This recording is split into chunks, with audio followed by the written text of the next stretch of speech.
Hey, it's the Bennington Show to kick off the week. I'm Ron Bennington. There's Gail Bennington. Yo. And I'm Ron Bennington. With us, as always, our pukey, farty, shitty producer from the other day, Chris Stanley. What's up? Who... Well, he's one of a kind. I'll just put it that way. All right, time to pick out which one of us picked the morning song. Joe looks like he has a guess. Gail Bennington. Vito. Ron Bennington. Oh, it's up to Chris Stanley as the bumper here. It's Ron Bennington. Sorry. Sorry. Not only did I not pick it, not even a big fan of that group. Yeah, Susie and the Banshees. I like Susie and the Banshees. I thought I would give you guys a softball What today. do I look like? Susie and the Banshees, boy? I thought this was more trickery to try to fool me. Why? This is always what you think it is, That's trickery. a girly girl group. All right, it is the Bennington Show Monday. We're going to be talking summer movies a little later on today. Big flop over the weekend. Pop star did not do well. Now, Joey Jojo has based his entire life on Lonely Island. Which one of the Lonely Island boys is your favorite? Andy Samberg. Down to the fact that you actually stole his personality. Yeah, and his nose. Unfortunately, you didn't steal his looks. Did you go to the movie over the weekend? I did not. See, that's the problem. Yeah. People are like, oh, I love those dudes. You got to show up. If he's your boy, you've got to show up. I think it's like, when Weird Al made his movie, nobody showed up. You know what I mean? But It's he has a ton of fans. Ton of fans, but do you go to his movie? That's the big fucking deal. Right. Like, look, Chris Stanley, ton of fans. Yeah. No one's going to make a movie with this guy. No. I mean... Although, I got something, I wouldn't even say it's a script. I've just put together a couple ideas, a couple of flash. Like a pitch, maybe. Not even a pitch. I think it's half a pitch right now. Okay. But it's High Society, your show Okay. that you do on Gas X every week. Now, here's the thing. The High Society guys, they get a bunch of pot and they start smoking it. Okay. That's all I got from there. I like where you started, for sure. Like, Right. that's a great jump-off point. Yeah. But nothing's going to happen to these guys. Right. I mean, I guess one of the bags of pot is a bag of stolen diamonds, I guess. Oh, wow. That's the thing. So now you got the Russian mob chasing you. Okay. Right? In the meantime, the CIA, they're also chasing you. For what? I think probably the fact of a lot of sex slavery that you and your boys have been involved That's in. probably what it is. Just a movie. Huh? No. This is the real life stuff. Oh, God. This is based on a true story. No. You guys keep sex slaves. That's a problem. Now, can you still be in high society even though you stopped highin'? I mean, I still am, yeah. I can. And I will, and I do. So now Wait a it's minute. literally, you feel like you're a member of high society. Now it's become a literal Wait, I don't title. understand. You gave up smoking weed, right? Yes. But you say that you still smoke weed. Oh, That I can doesn't still, make I can sense. still be on the show, even though I don't smoke okay. weed. Yeah. Right. Last night I went on Periscope in California and just watched people smoke weed all night. They were either smoking weed or they were vaping. Oh yeah, vaping is so popular with just like one dude sitting there and just like showing like, look how much vape I'm getting from this vape. But Well, it's just, I like, saw blowing this it little into the girl camera. every time she took a hit. I mean, it looked like she took a half a second hit. Then the fucking vape is coming out of her nose, her mouth, fills the fucking screen. I can't see anything. Yeah. The vapor's out of control. What is it, shoot into you that quickly? I think they're like rigging their vape machines to just pump more smoke into them. I think they're all, that's what I think is happening. This girl, there was an amazing amount of fucking vape that came out of her after the shortest fucking hit I ever saw in my life. She's so full of vape. I know. I was like, this would make a good show. But it was during the game. So I'm watching the fucking blowout last night. Your Cavaliers are down 0-2 now. Can't believe it. And everybody on the West Coast is just fucking vaping.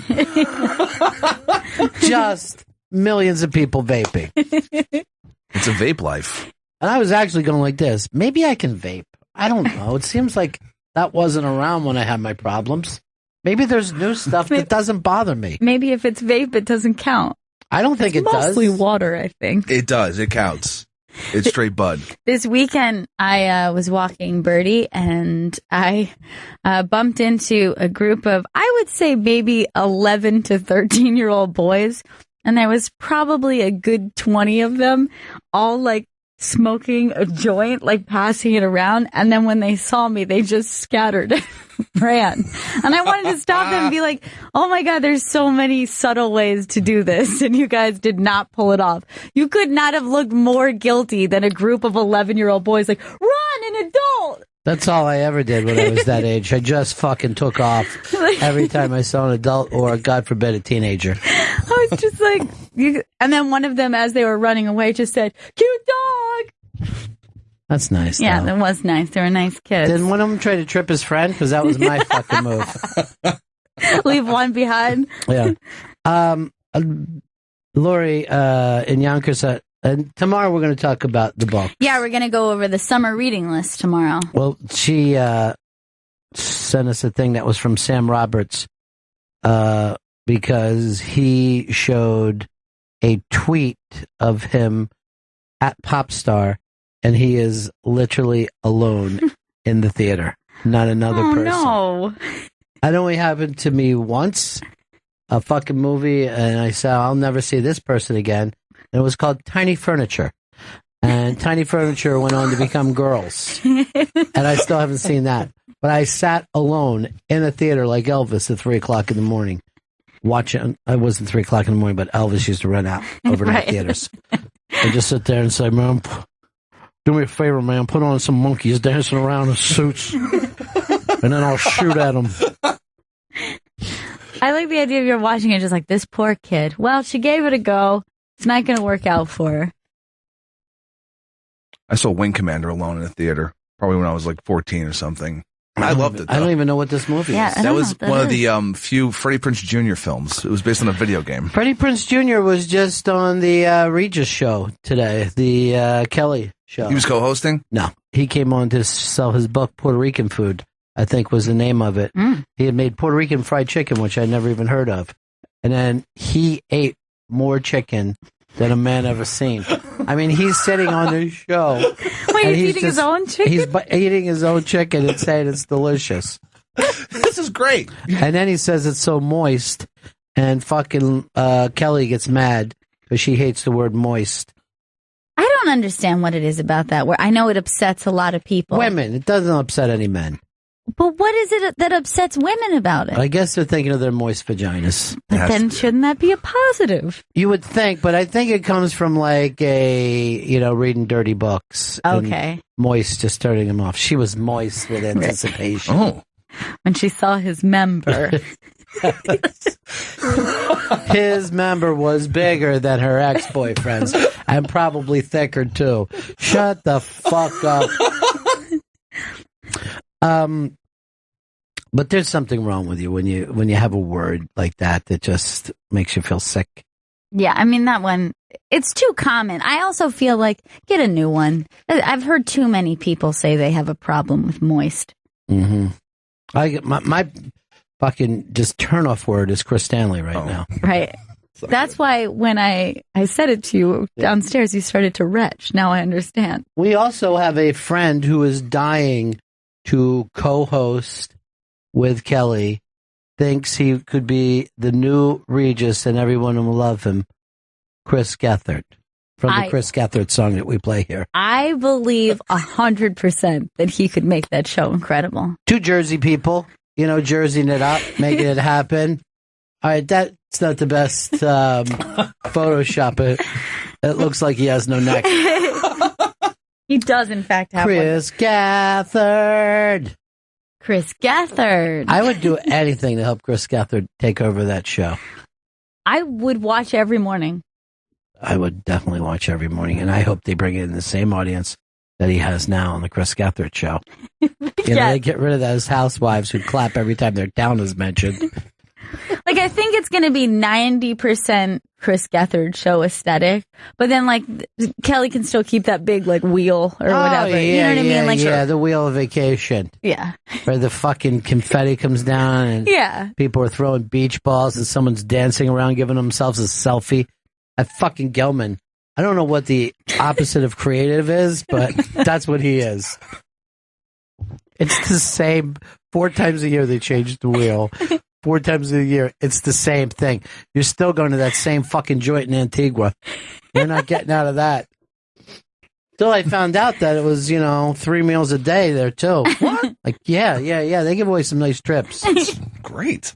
Yes, Chris. It's fucking great. It's the Regis show. You should replace him with the human fish. I love that guy from Chris Gethard's show. Yeah, that guy is great. Gethard has a lot of nice fucking friends hanging around. I got Joey Jojo, who doesn't even fucking back up his boy over the weekend. I know.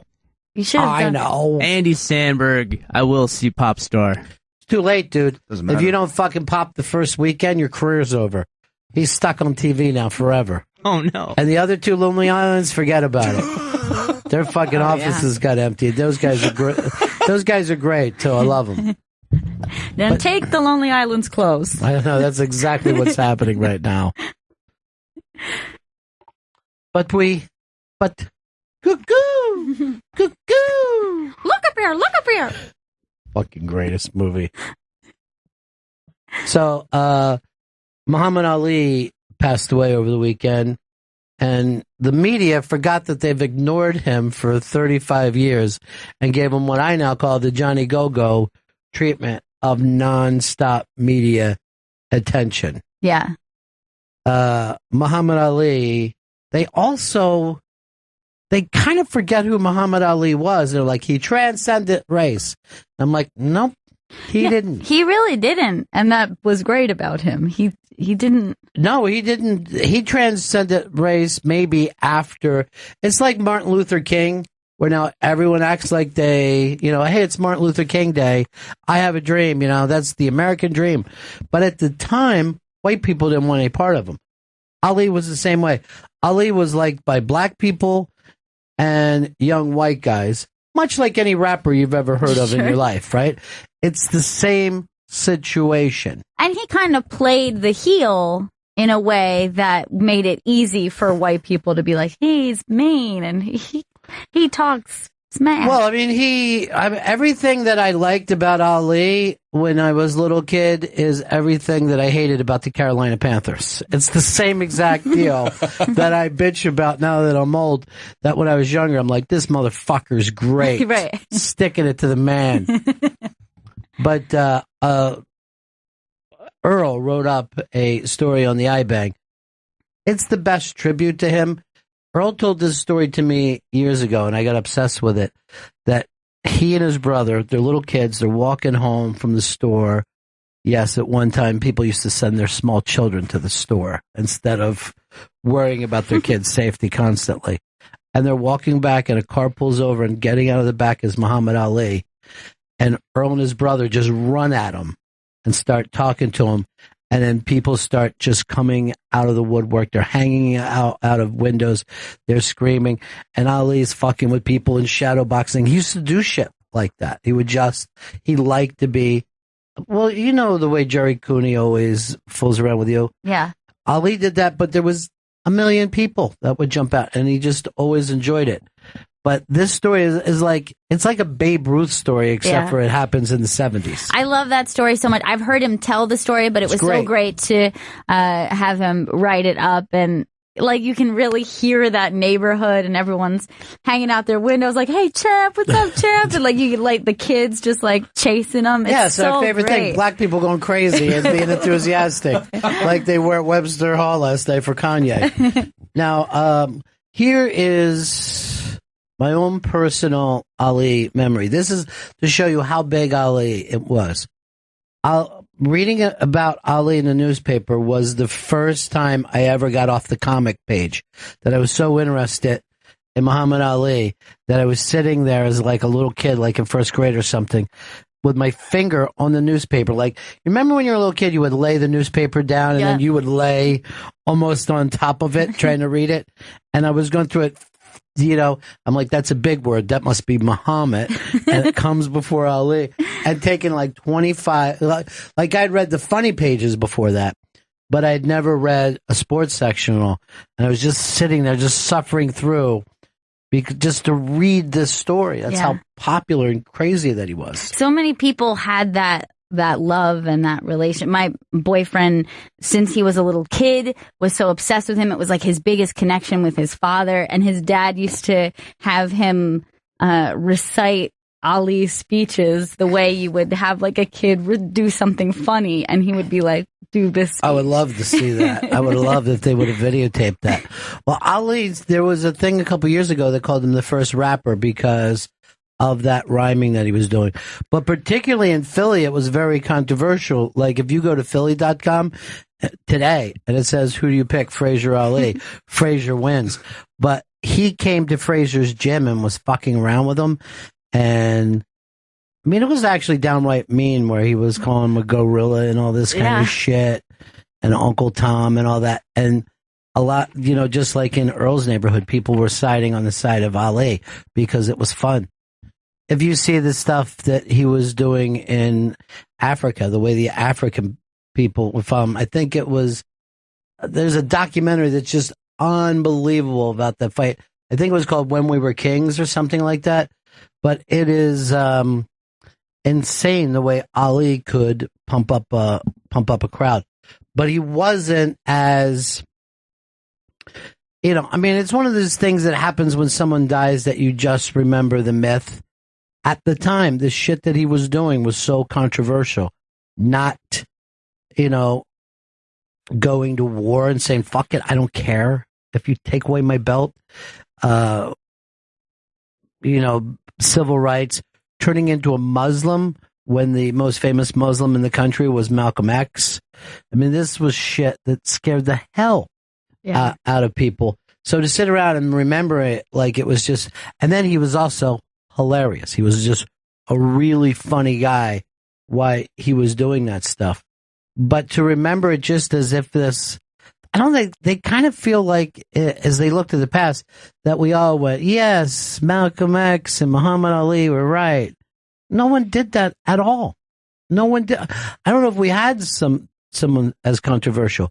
But then if you look around, like, who was the biggest sports star of your time? I would say Michael Jordan would be the biggest. Michael Jordan never made a single political move in his life. No. Nothing got in the way of money. Ali, the only thing I remember him doing was like a bug bomb commercial. He never had any big commercial endorsements. Picked the other side, picked politics over endorsements 100%. So if you look back and say what did one person do with their power or whatever, I think history might be rough on Jordan in the years from now. Oh, he sold $1 billion worth of shoes. Right. That was it. Ali helped America turn against the war in Vietnam, and people loved him and hated him for that. Hated him. But it's interesting how people remember things so differently that they were like, oh, yeah, I always loved this guy, or everyone loved this guy. Right. Well, you now have, let's say, Republicans quoting Martin Luther King. They wouldn't have been on Martin Luther King's side at the time. But as the years go by, no one ever goes, you know what? I was pretty wrong back then. My thoughts were wrong. And Harvey Milk is a perfect example of that. Harvey Milk never would have been popular with people outside of his community. And now people bring his name up like it's, an inspiring thing to do. Right. I mean, even people who would be considered left-leaning would have stayed far away from something so controversial as Harvey Milk or I think we referenced it before about Obama mentioning Stonewall, and it would be like, right. Yeah, like now, but if that had happened and you had been president then, you would not be going like, I'm with the Queens at Stonewall. You would not be saying it. Doesn't even make sense what some people are writing out there. Anyway, go read that Earl article. Well, here's a person who making a stand and getting sued for it. Doug Stanhope getting sued by Johnny Depp's wife, Amber Heard. And Amber Heard, Stanhope was saying some shit about her. I don't know. I went back and read it. I don't think there's anything there you could sue anyone for. But that doesn't mean that she can't just tie you up and make you pay for lawyers. Yeah, exactly. I guess. Yeah, there doesn't seem to be anything suable because he doesn't say anything about her specifically. It's not like he says in that, oh, she was a liar. Or he does say some things like that, but it's things that I don't have it in front of me right now to quote, but it was saying like people saw this coming for a while. The headline is probably the worst part of it, but I doubt that he wrote the headline. Most of the time people don't write the headline, but this showed up in, I think it was The Wrap that ran it. Yeah. And here's the weird thing. The Wrap didn't get sued by her. Stanhope did. So The Wrap probably can defend itself legally. Has funds for that. But Stanhope is just a regular fucking dude. Right. And you wonder why people pussyfoot around. Oh, I don't know, because I don't want to spend $20,000, $30,000 defending myself in court. Even if I win, I'm out fucking 30 G's. So everyone's just like, I don't know. Seems okay. Yeah, best of luck to everybody there, I'll tell you the truth. How does anybody know what any couple is like when no one is around, You can't really know. You can't know that, and you also can't be involved when you think you know. When you think you know, you might not know, so Stanhope's wrong. So Stanhope, in your opinion, is wrong. I always think that it is a difficult thing to comment on somebody else's relationship.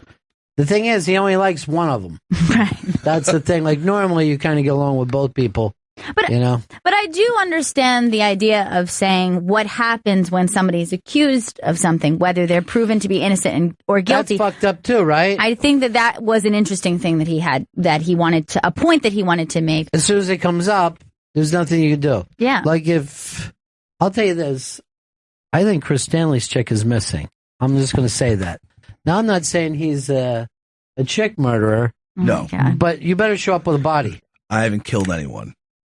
The fact that you even have to defend yourself makes you look guilty. Yeah, it does look guilty. See? And now the word is out there, and there's no way for you ever to get rid of this reputation. Like if I said this, Vito has swamp ass, right? Ooh.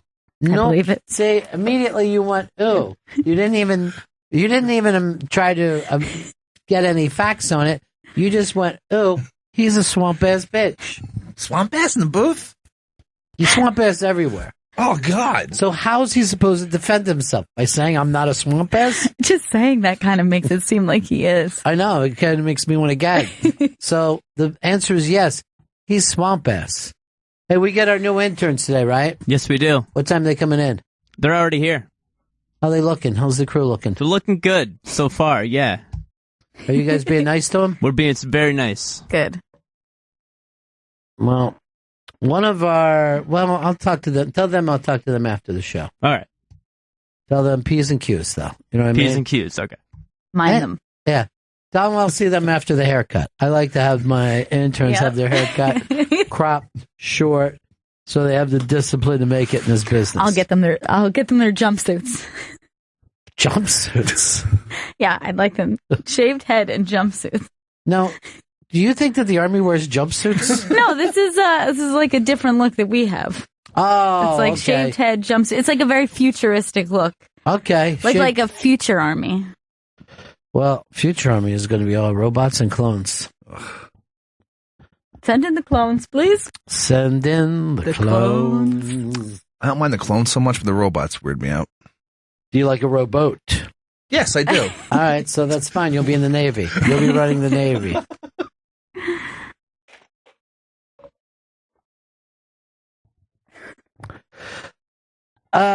Today will be your last chance to get on the list for Ali Wong tickets. I I think this is going to be the biggest star. I think it's going to be the biggest star in the galaxy. Yeah. We're catching her at just the right time. At the perfect time, after a really great special. I wouldn't even limit it as really great. Really great would be I'm going to put it as one of the greatest specials of all time, and I'm not even fucking making that up. I was very impressed watching it. Like, it's so bold and it's really funny, and she just throws herself completely into it. So just head on over to the iBang. I'm sure you've already seen it on Netflix, and enjoy coming to the Unmasked. Ali Wong, come see us in D.C. We haven't been down there in quite some time. Gail, you've never. No, this is going to be my first trip to the old XM studios. Yeah, this is going to be great. I've heard so much about it. Everyone loves those studios so much. Well, we just have room there that we don't have here. I mean, it's a massive, massive building. And the weird thing is, it was in the bad neighborhood 10 years ago. Last time I went back, I didn't even recognize it. They've rebuilt the entire neighborhood. Really? Yeah. Is it businesses mostly? Or? Yeah, everything down there. And when you say business, it's tied in with government or people who try to get money for government or sell things to the government. Yeah. The money that gets thrown around down in D.C. could make you throw up. Everything that's wrong with this country. And yet, it's the reason why they're all loaded. It's the reason why you pay a lot of taxes and they drive around in nice cars. D.C., we're fucking you hard. That's basically what they say. Louis J. Gomez promises a Skank Fest where you can get high with Ari Shaffir. This is part of Skank Fest, their comedy festival. Yes. And it's all these crazy shows, and it's pretty cheap. On like $90 for like a ton of shows. But you'll get high with Ari Shaffir, and then you can watch Big J's special with Big J and all of his friends. That's phenomenal. That sounds like a party. Literally. But the way people are just so out about the way they get high, I'll never get used to it. It's Never. very comfortable. And it's now, it transcends age. Does not matter. No. When I was telling you I was watching how many people were getting high watching the game, there were families getting high. Families. That's weird. Getting high. Family time. Yeah. This is how families bond now. Anyone asking about the Big J Unmasked, they're not coming. Those tickets are already gone. And handed out, Chris? Everyone's been contacted. Sweet. Our friend Andrea is going to be sitting with our crew. Nice. Good. She is officially in our gang now. I like it. I love Andrea. I know you do. And you, Chris? Oh, yeah. Did you already write it down about, because I know you're in charge of the seating? I just wrote down Andrea with us. With us? And did you circle it? No, it's underlined. I feel like you do best when you circle. You know what? I'll do an underline in a circle. Circled. Done. All of his notes go on scrap paper. And then I watch him throw it away at the end Believe of the me. show. But this one I think he's keeping. Yeah. Good. This goes into the file. Notes file. And where do you have a filing People cabinet? don't file notes. There's a some people do, Gail. There's 7,000 to-do lists in here. None of them accomplished. I know. I'm glad it's funny to you because it's the stuff that makes me yell at him. Thanks for laughing, Gail. It's funny because it hurts. Well, she was laughing because she was on your side. Oh. I'm fucking not laughing because I'm not on your side. And Joe, whose side you on? I'm on your side. All right, good. Good. Joe's my right-hand guy. Make sure you write that down on your notes. I'm not writing that down. Please, for once in your life, write down that Joe's with me. Now that he's already fucking backed out of his other guy. I was going to see Popstar over the weekend, too. Were you? Yeah, and that was raining, and I'm like, I'm not going to walk out in that. I know. So fucking wet. It got all disgusting. It got all weird, like dark, really quickly And it and started ominous. hailing at different places, too. I'm like, fuck it. That's so stupid. So that's probably what hurt him. Yeah. It was like in New York. Dank couple hours in New York. I mean, damn it, the governor's ball was canceled. Well, the governor's ball which they suddenly act like is a big deal, but I remember what it wasn't. I don't know why it's supposed to be. And then Kanye said that he was going to go to Webster Hall, which I don't think even the people from Webster Hall know about. Oh no, they didn't know what. Like this wasn't. He didn't talk to anyone. A lie. Yeah, before even like announcing it, he announced it. And then didn't talk to anyone from Webster Hall or anyone else. But you can't put together a show in seconds. It just can't. It's not done anywhere. It's not like dropping by with a pizza. Things have to be set up. Tickets have to be sold. Book your security. Sure. So it packed out down there of people thinking they were going to see a free show, and then they were trampling over cars. So I'm watching New York 1 today, and they're showing cars that are all caved in and windows kicked out and shit. And I'm like, why would anyone park on the street there to begin with? You knew the Kanye show was coming. The best is, I think you might be able to book a last minute show, but first on the list is not alert the audience. That's like far down the list. Yeah, you're right. And then there was a Snapchat of him saying, he was just on the phone talking to someone, I don't know, and it's just him saying, yeah, tell the mayor to shut the block down. Who the fuck is he talking to? His people? To just wake up the mayor of New York? He was talking to Kim Kardashian. He's just driving around going like this, don't worry, the governor's ball is shut down, don't worry about it. Party at the Moon Tower. It's a party right now in the making, as we speak. You get away from those two geeks that you're with, I actually have a car. I'm gonna just drive myself. She just starts picking her stupid hair out as soon as he drives away. Just flips her mirror down. She's like, I don't know, he seems cool. Then I'm like, what? I love those redheads. You ever see that show with his brother Rooster, the West Texas? I haven't. I heard about it. I haven't seen it. Fucking dumb as shit. Yeah, just dumb as hell. Now, I don't know whether you saw any of Trump over the weekend. It was not a good weekend for him.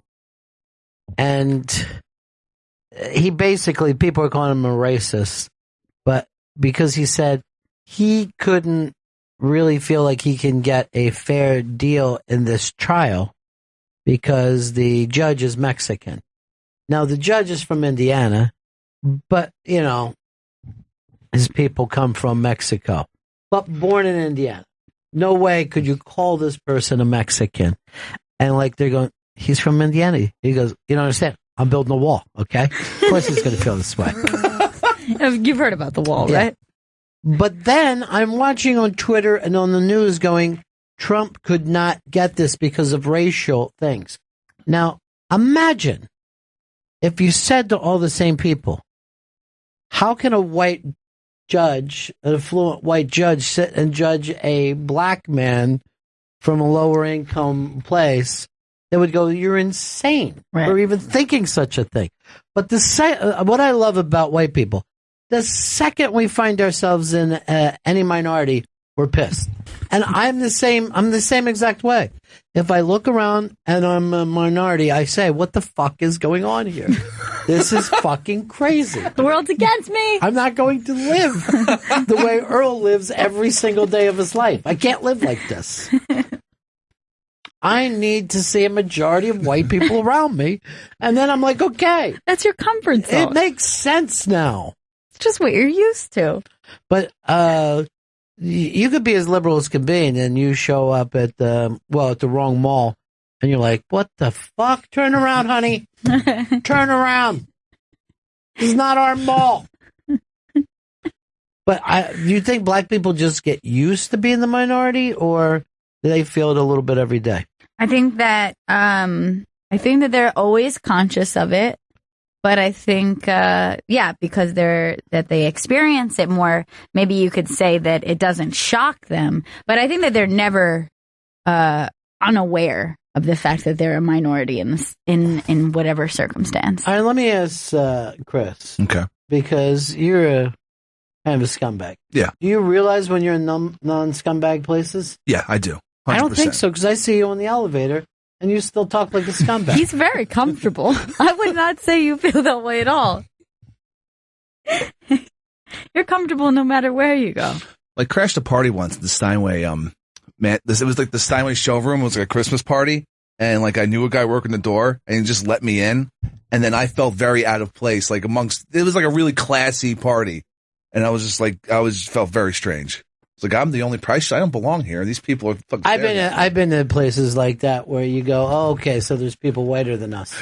Yeah, that I don't like this at all. Boom, boom, boom, boom, boom, boom. Exactly.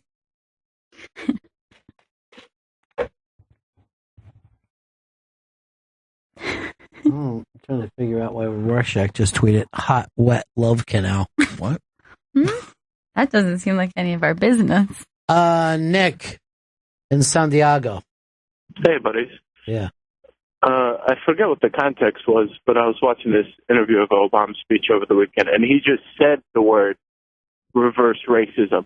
And fucking white people were just freaking out. Like, how could there be, if everybody's the same? It's like, yeah, but like, be reasonable. Like, we all know who we're talking about. Yeah. But I will say this. I don't think Obama, we're almost 8 years into this. I don't think he's pushed race forward at all. I don't think there's been a single change.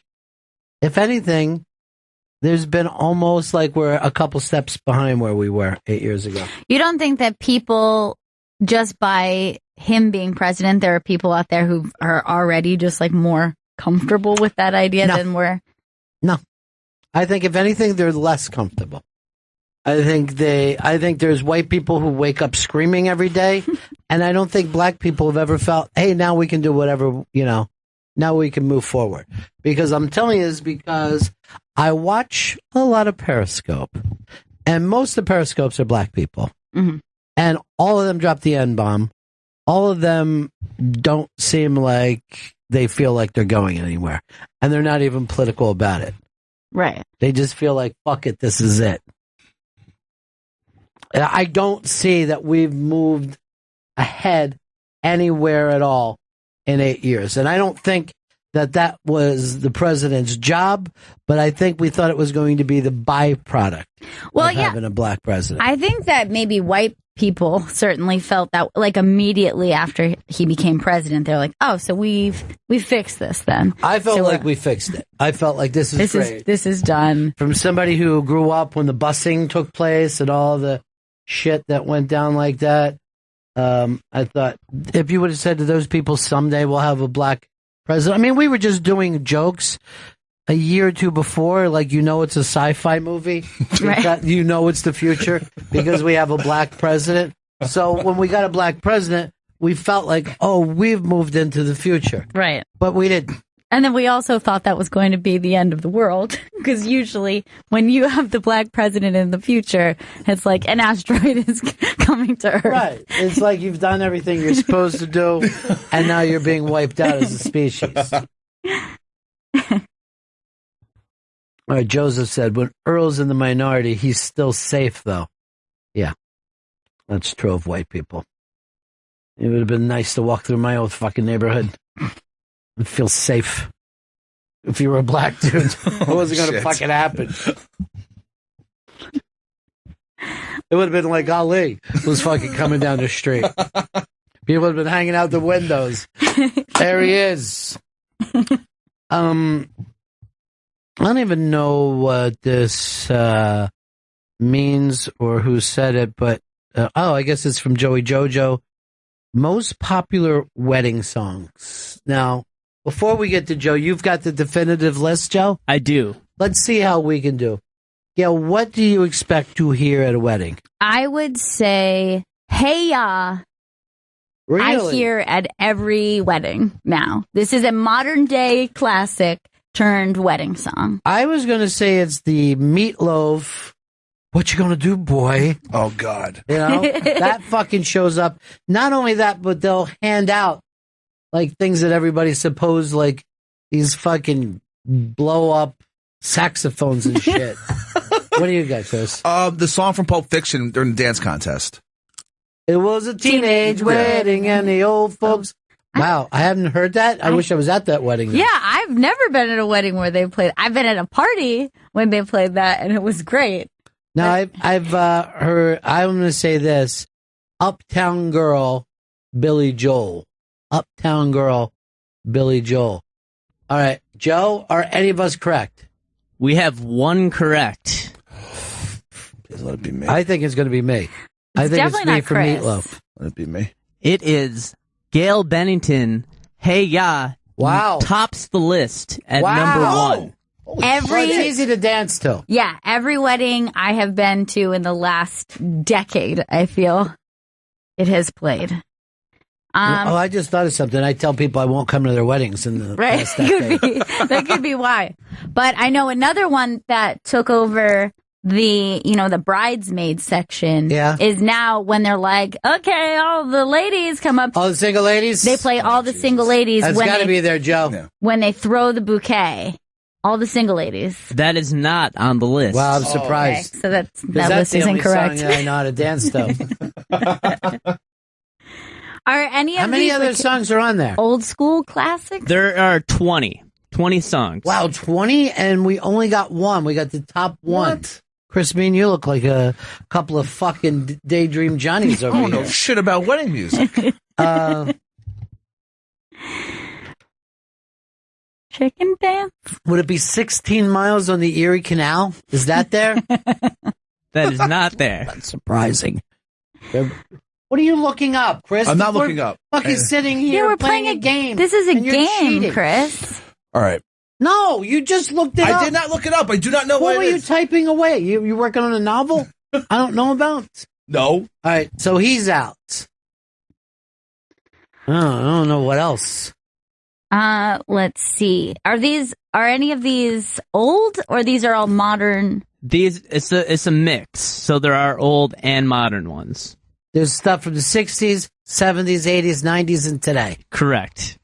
Okay, my personal is anything from the Saturday Night Fever soundtrack. If that is at a wedding, any Bee Gees song. Night Fever would be the song, Night right? Fever. Because you do that line dance to that. You want to do a line dance. Night Fever is not on the list. Oh, This is crap. This is really crap. I got one. The Twist. Is it Some form of the Twist. Is it the Twist? The Twist isn't on there, The Hokey Pokey. but Twist and Shout is on there. Well, that's a twist. That's how I get partial yeah, credit. he gets partial credit for the twist. I mean, I had Twist in there. I got one. Yeah. Uptown Funk You Up. Uptown Funky Up. Uptown Funk is on the list. Correct. Oh. What about the Marvin Gaye ripoff song? Is that on the list? Get Lucky is on the list. All right, Yeah. good. We're getting a lot of the modern ones. All right. Joe, by the way, I'm reading over your thing. Case in point is not a fucking saying. Case in point? It's not case and point. It's case in point. Oh.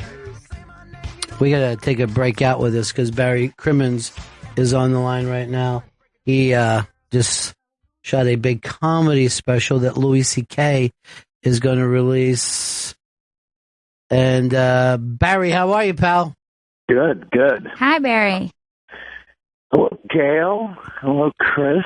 I'm going to guess this. The fact that you're calling us did not mean it was a nightmare. Yeah, no, it didn't suck. Good.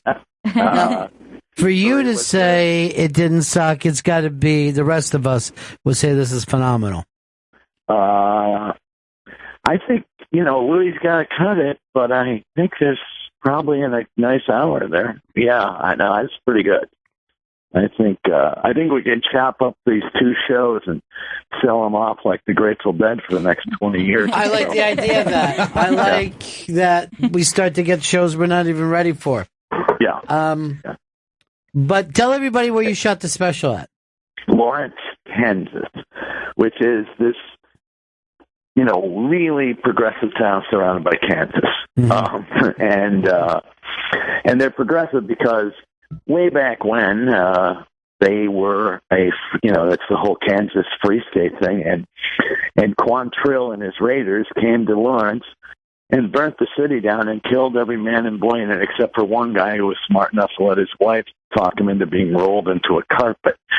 So they've remained steadfastly progressive and whatever. And it was just, and last year we were here with Call Me Lucky at the Free State Festival, which is coming up this year again, and it's a great arts festival. If you're anywhere near here, you should come in June.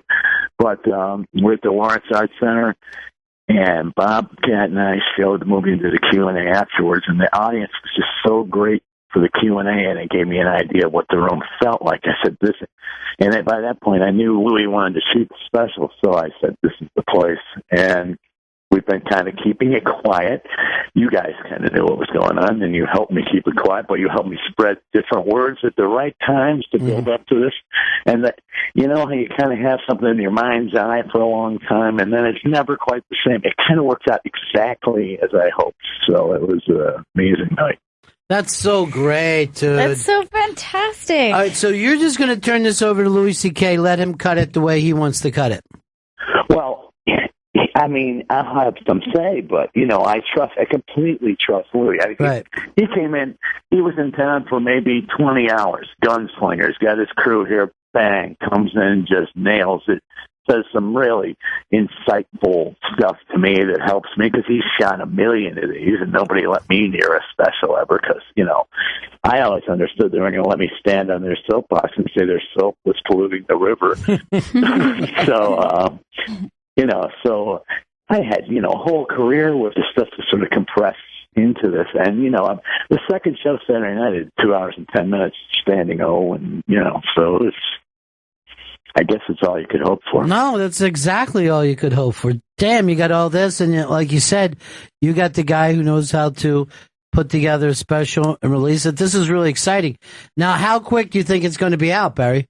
I think, you know, we might turn it around in a month. Wow. Whoa. Wow. Whoa, that's really exciting.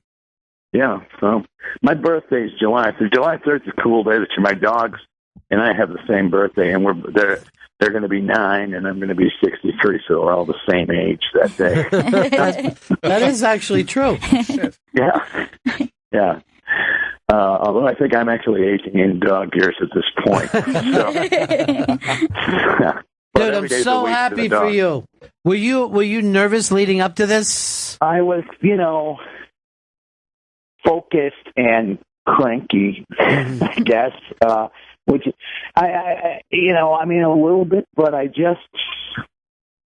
it's funny, like stage nerves. You'll be doing some little dump someplace, and suddenly it'll just really hit you. But you can do this thing. It's sort of like you're so tied up in it that it's like, well, okay, you can't even, you know, you don't even have time for that, you know. Right. So I mean, I was so busy getting ready to do this, but I mean, it just went perfectly. I mean, the thing was sold out a few days before we did it, and you know, the room is great. You'll see it. You'll see, Ron. We picked a great room, and you know, everybody at the staff there was great and everything. So it was fun. You know, it was fun, and I was certainly, you know, I wasn't perfectly pleased with the first show. Mm-hmm. So the second show, I just looked at it as, this is an elimination game, and you know, and basically in the end, I think I felt like it was like a 2-hit shutout in Game 7 of the World Series. Wow, that's fucking great. That is great, dude. It's all right. So, you know, I mean, you guys helped so much along the way, and I appreciate it. And, you know, you'll help when we get it out. And then we're going to get together and have fun in Montreal just for last. Yeah, I think that's going to be a blast. Well, Absolutely. This is really exciting. Keep us up to date on everything that's going on, Barry. You guys have been, you know, the cornerstone of this. So I just appreciate it, you know, and whenever anything happens the day the movie premiered at Sundance, whatever, I always call you. So this is another one of those days. So thanks for everything. And I hope that when the special becomes available, people will download it from movies. I hope so, too. All right, thanks, Barry. Talk to you soon. Okay, love everybody. Bye. Peace. Barry Crimmins. I love Barry. Shout out. I am so excited to see this special because I had such a great time the last time I saw him at the Creek in the Cave, and I've seen him a couple other times before that. And yeah, you saw the shows that were leading up. You know, when that's what's always great too. You get the chance to see these things at different places, and then by the time it gets to the special, something that maybe you saw a germ of an idea, or something that at the time you're like, oh, that's hilarious, but after you see the special, you're like, okay, when I saw it, it was a 7 or an 8. Now they got it up to a 10. You know, or you there's a story and you see how they evolve that story, or what they flesh out, or what they leave behind. It's really fun to have that experience. You know, we were talking about like working your way up to it. Paul Feig actually shoots the audience during the test screenings, just like a comic could see the audience, and he watches to see the reaction of jokes, and then he goes back to edit based on a lot of that. So he uses the audience as his editing notes. Those like their reactions or laughter. He treats it the same way that Barry would treat leading up to his special. Like, okay, that worked, but just because it worked, I'm going to try something a little different for the next one to see if it even works better. I can't wait to see this. I think the people in Lawrence, Kansas, must have been freaked out that Louis C.K. just whips in out of town. I know. Shoots a bunch of stuff and bolts again. How about that? He's in for one day just to shoot this thing. Shows up with his crew. Love it, man. Glenn, Pittsburgh. Glenn. Hey, buddies. Getting back to the wedding songs, can I take a guess? Mm-hmm. Although it's cheating because I shoot weddings, not like bang bang with a gun, but with a camera. But it's got to be Cotton Eye Joe has to be on that list. Cotton Eye Joe is not on that list. Wow. What? Where did you come from? Where did you go? Sorry, Glenn. Despite what you consider your expertise, here is Jack in D.C. Hey, Ronnie. Every 2-bit AC ham and egger wedding I go to is cranking. Oh, Christ, what the hell is it? Cool in the Keg. Celebrate. Good times. It is not on the list. That's crazy. This is crazy. You've upset him. We should have grabbed Dennis for this. 844 Rock God, 844 Rock God. All right, I think I focus too much on weddings, and I should just focus on hack songs. Yeah. Okay? And I believe that Journey's hackiest of hack songs, Don't Stop Believin', has probably brought a lot of people to their feet. I'm going to say Don't Stop Believin', Journey, final answer. That is number 6 on the list. Yeah, you did it. All right, now we get where our heads are at. Ryan, Strong Island. Hey, guys, Sweet Caroline has got to be on that list. Again, yeah, that one is because of a movie that got the entire world singing along Sweet Caroline. Sweet Caroline is on the list. What number? 17. 17. Way to go, Ryan. Now, this is the thing. Chris and Gail and I had added a thing where we go, bum, bum, bum, and then it seems like really funny. Yeah, and then we're like, so good. So good. It's just like, that's a little inside joke between the three of us. Yeah. I mean, we like to have fun. By the way, Jimmy Buffett is attempting to rip that off with his Margaritaville, and they all go, salt, salt, salt. And it looks like only he's doing it. And I'm not even making that up. That's great. I saw, yeah, it is. It made me love him. Looking for my lost shaker of salt. Salt, salt, salt. Doesn't fucking make sense. Doesn't make sense at all. It doesn't make fucking sense at all. But God bless him, you know? Blaine in Missouri. Yeah. Mambo number 5. A little bit of Monica in my life. A little bit of Tina would be nice. Mambo number 5 is not on the list. Oh, no! You know why? It's not a wedding without that. It's not a wedding in the 90s without that, that's for sure. Anthony in Dutchess County. Anthony, we got you, buddy? Going once, twice. Nick in Virginia. Nick. Hey, yeah, Eric Clapton, you look wonderful tonight. That is not on the list. Yeah, it's a little light for a wedding. I know where you're coming from because it is a love song of love. Yeah, little slow dance time. You look wonderful tonight. Here's Mikey in Ohio. It's Mackie, but it's got to be number one, Van Morrison, Brown Eyed Girl. Hey, where do we go? Brown Eyed Girl is not on the list. Oh! Sorry, we're not here for the wedding. So we got to sit outside and play Brown Eyed Girl for you. This is a song Van Morrison himself hates.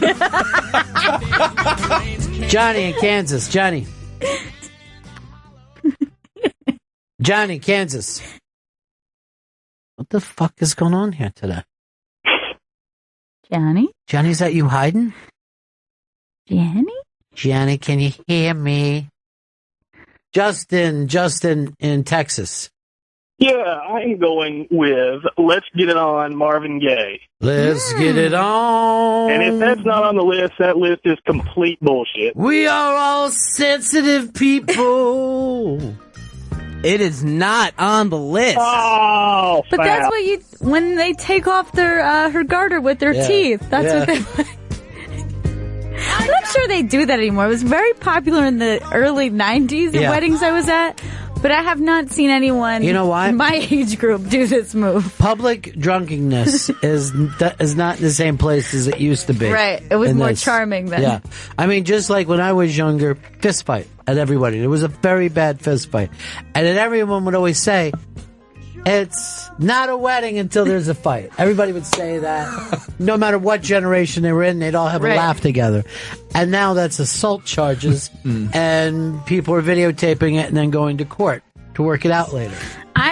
A friend of mine got really drunk at another friend's wedding, and he started heckling some of the ceremonies when it was like father-daughter dance, and I can't even remember, it was just a Beatles song. He's like, oh, like we haven't heard this before. And I was like, it's the father-daughter dance. Just shut up, dude. Be a fucking person. Just be. Guess what? Stinks. This is not something you bought tickets to.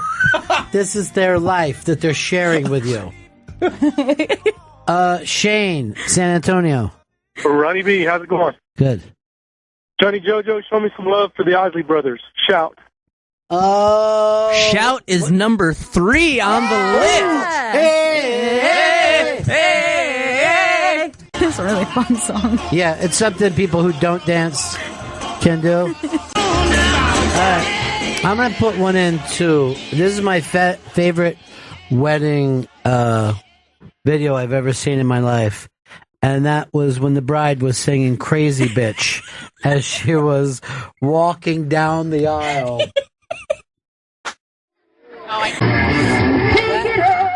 That father makes the whole fucking video. He makes it so good, because not only does he hold his child tight and cover his ear, he even gives him a kiss on the top of his head, like, oh, this is so uncomfortable for us. Right. Like, this is so bad. The best is there's also about a dozen people at this wedding. Yeah. There's not enough people. It's also not just during the dance portion. This is what she's coming down the aisle to. Right. This is her wedding song.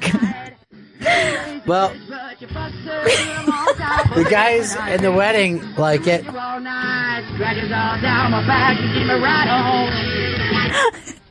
You just know, like, she had the idea, like, the night before, like, I'd have come down a fucking out of crazy bitch. You know what I mean? Fuck this town. You know, I am a crazy bitch, and I got a man, so fuck you. It's that thing where you feel like you're making a stand, and you're just being a fucking moron. All right, breaking news here, a little spy report. No charges against the little kid's mother who forgot to be watching him when he fell into the gorilla pit. Great. That's going to make a lot of people angry because they wanted her to get shot. Yes, they wanted to throw her in the pit. Sometimes your kid gets away from you. It happens. Darren. Hey, guys. How's it going? Joey JoJo, let's come through on Bob Seger, Old Time of Rock and Roll. Oh, yeah. Yeah, That's a classic. Not on the list. What? You're supposed to put the fucking sunglasses on? Yeah. Let the groom slide across the thing? And this is like such good drunk aunt music. Yeah. Like your aunt got too drunk and now she's just like hiking up her dress. Right. And you're like, oh boy. Some weird version of the funky chicken out there. She's just slapping her knees together. The knees are slapping. The fucking wings are going back and forth.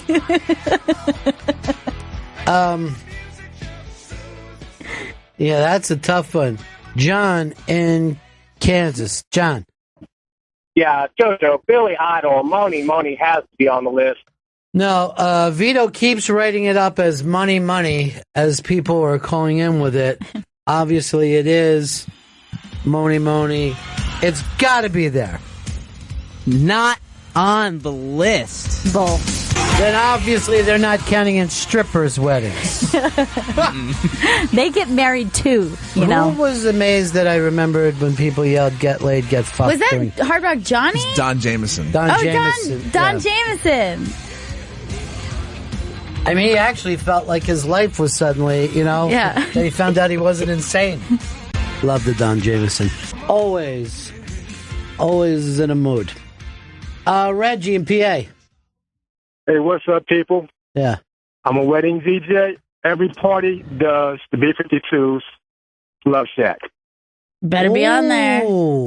Love Shack, not on the list. What? That list is shit. Bye, guys. I was going to actually say Rock Lobster. Not on the list either, yeah. So there's no B-52s on this list. Tell us what we picked out so far. The most overdone wedding songs. So far we've done Hey Ya, Uptown Funk, Shout, Get Lucky, Twist and Shout, Sweet Caroline, and that is it. Man, we haven't done well. We have not done well. Chris hasn't even got one. I don't got shit going for me. Gail, you haven't got one in a while. I feel like I have the artist down, but I'm trying to figure out what song it would be. I feel like there's got to be a Whitney Houston. I guess it would be I Want to Dance with Somebody. I Want to Dance with Somebody Where I Would Always Love You could be the other right. one. I'm going to go with the Dance with Somebody. Number 2 on the list. Oh, shit! Gail's crushing. I thought a low one. Yeah. Yes. I remember this comic who said, "Will somebody dance with that bitch so she'll shut up?" Because I can't tell you how big that song was, but it came out. So great. I have one, but I don't know the name of it. Maybe you could help along. Okay. Let's pull that down. All I know is this part. Yeah.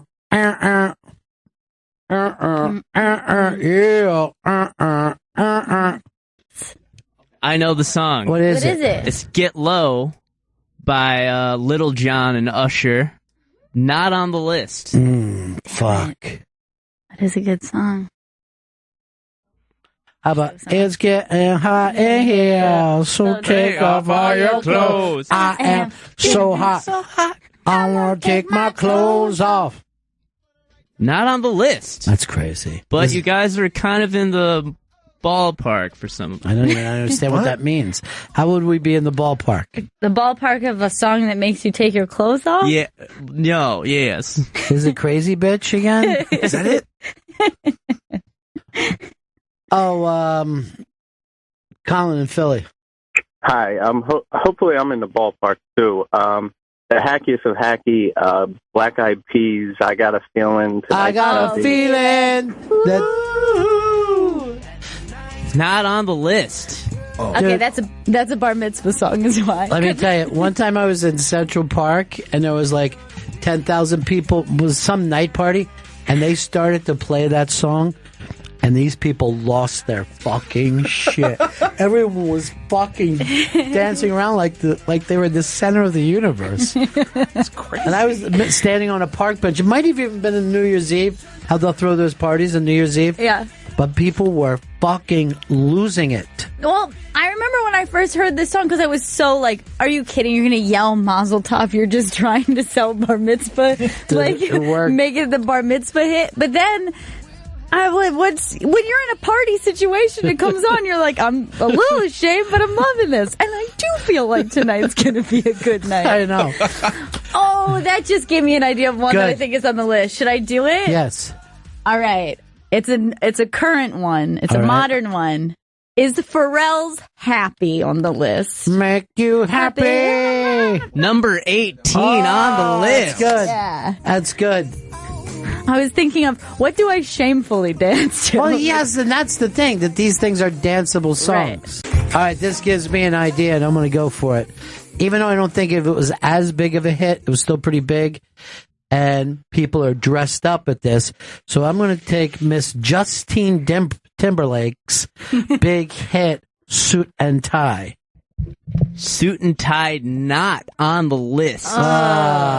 Is there a JT hit on the list? No JT hit. Well, he's trying this year. He's trying. Yeah. He's got a song out called Happy too. I'm happy as well. We're still happy. 'Cause tonight's gonna be a good night. Mazel tov. Jack and Delco. Ronnie B, how about Earth, Wind, and Fire, September? Oh, come on. Good call. Do you remember? On the list. Yeah, baby. Sweet. Way to go, Jack. Number 11. People have lost their shit to this for 40 years.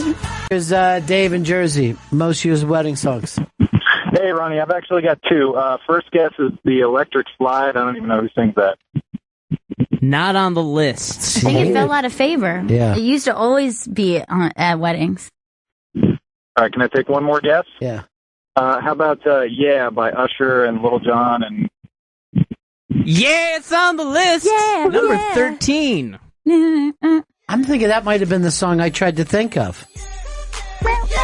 That's what I was attempting to do. He fucking took it from me, Chris. Bullshit, Joe. The fuck would you do that to Ron? God, he hates when you're wrong. I know. Yeah. He hates when you're wrong. But why didn't you think of for me, though? I don't know. I did a pretty bad job of I'm like, But I think I even threw in the yeah. Did he do it? Yeah, there's also Yeah and Get Low, too. All right, let me hear fucking Get Low. That song's great. Right now and hear if it's even close. I'm pretty sure Get Low might not be appropriate for family gatherings. Yeah. Like, this was a song to play at SUNY purchase parties, but I'm not sure. Dude, if we're playing Crazy Bitch, why can't we play this? To the sweat drip down my balls. All right, let's stop it for a second. Does that sound like anything like what I came up with? Wouldn't I have remembered from the windows to the walls to the sweat drips off my balls? I get, well, Little Joe, you're John. fucking going out of your way to do me wrong. He's a saboteur. I Little wish I had John somebody here who says yeah. cared. Ready enough to get mad for me. I do care, Ron. And this scumbag in that booth knew you fucking meant yeah by Usher. I don't know if Lil he Jon. did or not. And he was trying to screw with us because Lil Jon's on both fucking songs. Yeah, he says yeah a lot in songs, Chris. But we all know there's one It's his song thing. with yeah in the title. Let's don't fall into racism, whatever we're doing. Okay. No matter what. I think that's Joe falling into racism, not me. Yeah. Mac in Ohio. Matt. Hey, how about Macarena? Probably too overdone, not doing anymore. Not doing anymore. Not on the list. Not on the list. It's not on the list, okay? Alan in Florida. How about YMCA? I would say the same thing. Is that still around? No, because it's not on the list. Now, Alan? Lewis in L.A. Did you say Lewis? Yeah, I did. I got I Loved Her First. It's a country song, but it's really big at weddings. It's about the father. Oh. Creepy. Not on the list. Really? I love you first. It's just One more. One more. Who let the dogs out? Who let the dogs Who let the dogs out at a wedding? Literally, because they have dogs that are out at those weddings. That's what they play when the bridesmaids come out.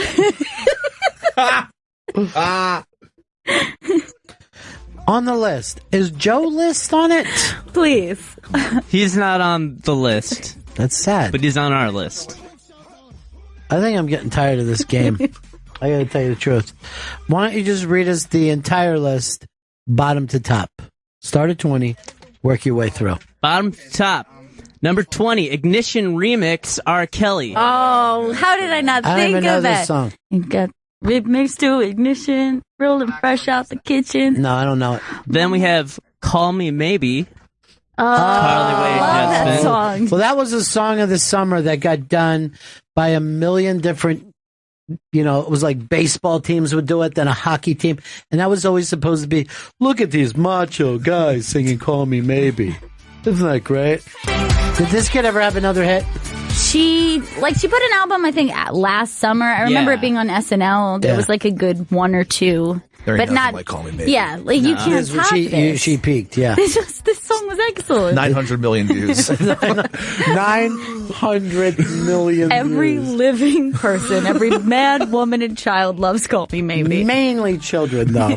Like, that most of those have to be little girls playing Yeah. it over. Right. Call me maybe. All right, go ahead. Then we have We Found Love by Rihanna. Yeah. And then Happy, Pharrell. Mm-hmm. We already said that, Joe. Come on, Joe, what the fuck? You don't repeat the ones you already fucking called. Here's the one we haven't said. Signed, sealed, delivered, I'm yours. Stevie Wonders? Yeah. That's weird. That's really weird because some of those other ones we get played a lot more than Yeah, that. I feel like he has even more I'm telling you danceable right stuff. now, Uptown Girl gets played more than that, period. Got to. You Make My Dreams. You make my dreams come true. Boop, boop. That's on the list. Then I Want You Back, the Jackson 5. I'm surprised by that one. Yeah. But the Hall & Oates people love the Hall & Oates. They The do. people love the Jackson 5s. Number 10 on the list, Shut Up and Dance. The song Shut Up and Dance. By who? By Walk the Moon. Made Does up. anybody know this? That's made up. All right, hold on for a second. Let's look into your lie list and see what we got here. This is Walk the Moon. All right. By the way, who would sing I Want You Back at a wedding? Who's supposed to be the person singing? Yeah. Ex-boyfriend? I want you back. He shows up outside. Yeah, I know. Fist drunk. This is a little something for the exes in the room. Then number 9, Twist and Shout. Number 8, Get Lucky. Number 7, Billie Jean, Michael Jackson. Billie Jean. I'm kind of surprised by that. I don't know if I believe in this list. We should have got Dennis to go over this list with us. I know. Since he knows. When Dennis does a wedding for someone, he meets with them twice. Oh. He Really? wants them to be happy. I like that. Yeah. He's a pro. After that, we have Don't Stop Believing. And now we have our top 5. We were able to guess 4 of the top 5. Why are you hitting your mic over that? So I'm so damn excited Yeah, about but you don't hit this. the fucking mic, dude. Why do you feel like this?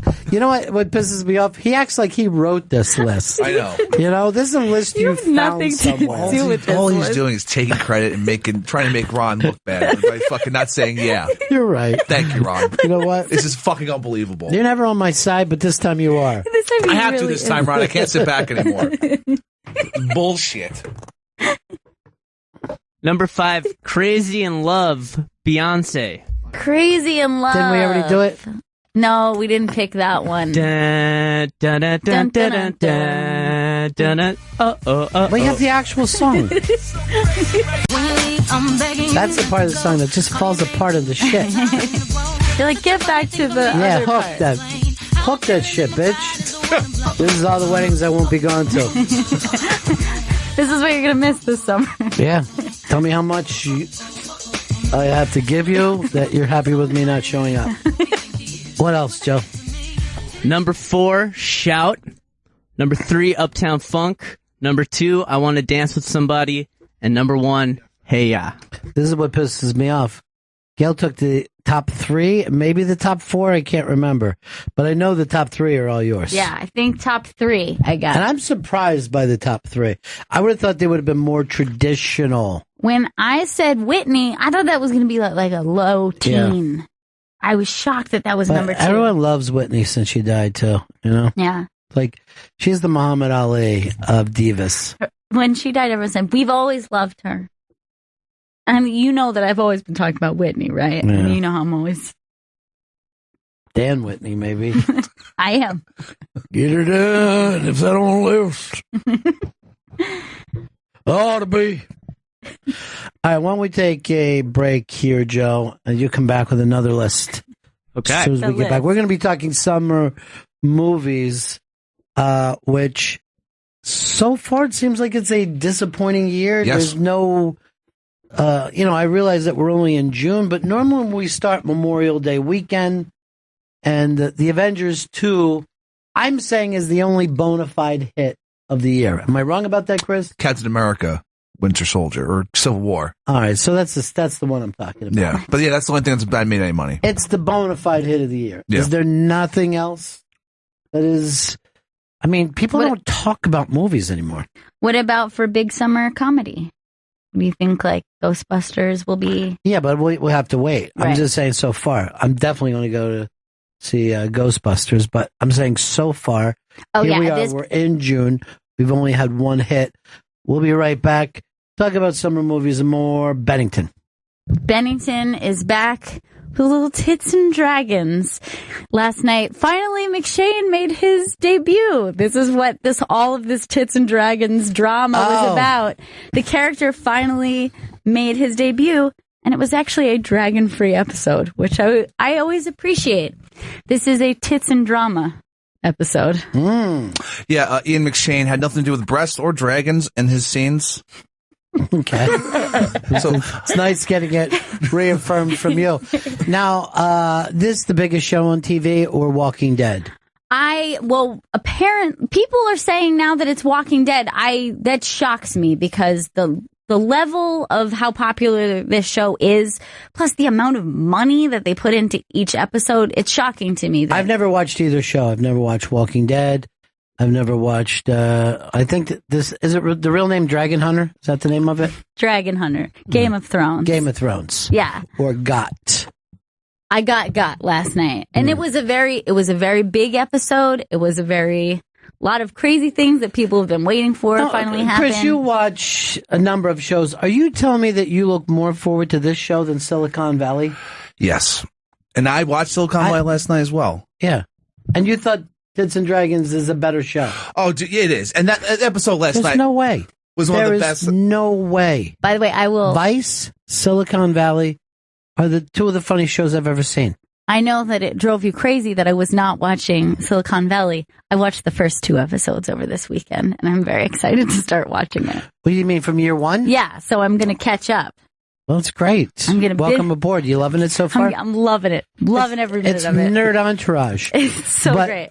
In my opinion, and I think I speak for the planet Earth, Guilfoyle is the greatest actor in the history of the world. Freaks and Geeks. Yeah. You would not even know him from Freaks and Geeks. Yeah, he's fantastic. I didn't realize he was the kid from Freaks and Geeks, and someone pointed out to me. I freaked out. I was like, "No, that's not Guilfoyle. You're lying to me right now." Well, he's the best. I love him.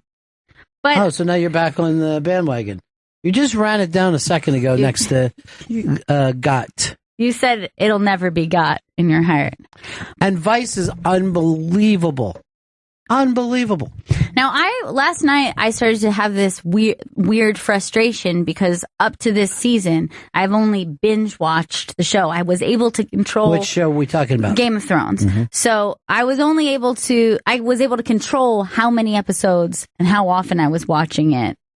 It's very frustrating to go back to... Look at the big star coming by us. Oh, wow. That's from the daytime soap operas. What's her name? Yeah. Susan Lucci. Yeah, Luch. Susan Lucci just walked by us. Old Luch. And then her people waved. Oh, why? I don't... We're not on in the hall, are we? No, we're not. Make sure we're not. Okay. Because the only time we were on in the hall before, we were discussing the fuckability of Fergie. Oh, boy. And we did not know. And the whole band was standing outside. And we're like this. No. Are you telling me you wouldn't bang her? You're nuts. Oh, and I think even the term butterface had come up. So later, the guy who was our boss at the time was like, "What are you doing?" I go, I didn't fucking know we were on in the hall. And he goes like this. All right, that's a good point. Just make sure you're off in the hall for now on. And that's how much heat we took for the fact that the biggest, at that time, because it was like 5 years ago, was the biggest band in the world. Yeah. And we didn't even talk about the fuckability of anyone else in the band. No. No Will.i.am, nothing. I mean, it wasn't as bad, but I would have been uncomfortable with her hearing me call her the Looch. Like, I don't think we're that close that she'd be comfortable. She's got a lot of hair for such a little person. She does. Like, her little head and little face and that just sea of big hair. It's like one of those dolls that... it's like a porcelain doll. No, but the ones that you would comb their hair up, the little girls, where they were like, I don't know what, troll dolls. Troll dolls. She has troll doll hair. All right, now she's giving me the finger. Okay, so I guess we are. We are. That's why we asked you guys. Come on. Who are you saying come on to? He tried to turn around. There was no one there. Look, Chris was even telling me during the commercial, Joe, you're the worst person ever. Really? Yes. Man, he's a broken record. Wow. Oh, snap. How about instead of singing the songs during the last segment, you actually played them? That is your position. He actually said this during the commercial. And he said, fucker sings the song, doesn't plays them. But I go, oh yeah, you should have said that on the air. And he's like, fuck yeah, I should have. So instead, now we're back here, and you try to shoehorn that in. Yeah. Yes. Doesn't work that way. It didn't make sense because I was lost because I wasn't here for the original conversation. Right. Because we'd already moved on. That's effective. Not at all. I'm the worst. Quite frankly, it's almost like you had given spoiled food to your guests. It's even worse than just not working, but you've actually made people sick. Oh, God. I never want to do that. You've infected us. Carlos says, new name, hyperventilating with Chris. You're doing some heavy breathing. Matthew White said, I think it's Veep, Ronnie. But then spelled my Ronnie with a Y, which I always despise. Ronny? Yeah. Yeah, that's weird. Oh, I called it Vice, and none of you guys corrected me. It's Veep. I thought you were saying a show on Vice, on the Vice. Why would I? I don't know. I'm There's it's a new network. Why are you guys afraid to correct me? I didn't know I was supposed to. Come on, Gail. I literally didn't. Come on. I correct you all Gail. the time. Come on, Gail. Why did you? Oh my God, you're the one who are like, yeah, I watch Vice too. At least I seemed confused. I do watch Vice. It's I on love HBO. Vice. Vice is my favorite show too. I corrected Ron. Ron about Avengers 2. Just relax. It's Veep, and it's fucking amazing. Last night, the President of the United States was riding cock. And, all right. It was fucking... Who's the guy who comes in and does our show? Tony Hale? Yeah. Tony Hale walked in and saw it and just started staggering backwards like he's going to pass out. It was funny as shit. Was it Sterling? Or the gray-haired dude from Mad Men? No, that fucker's out, dude. Oh, God damn it. She boned him earlier this season.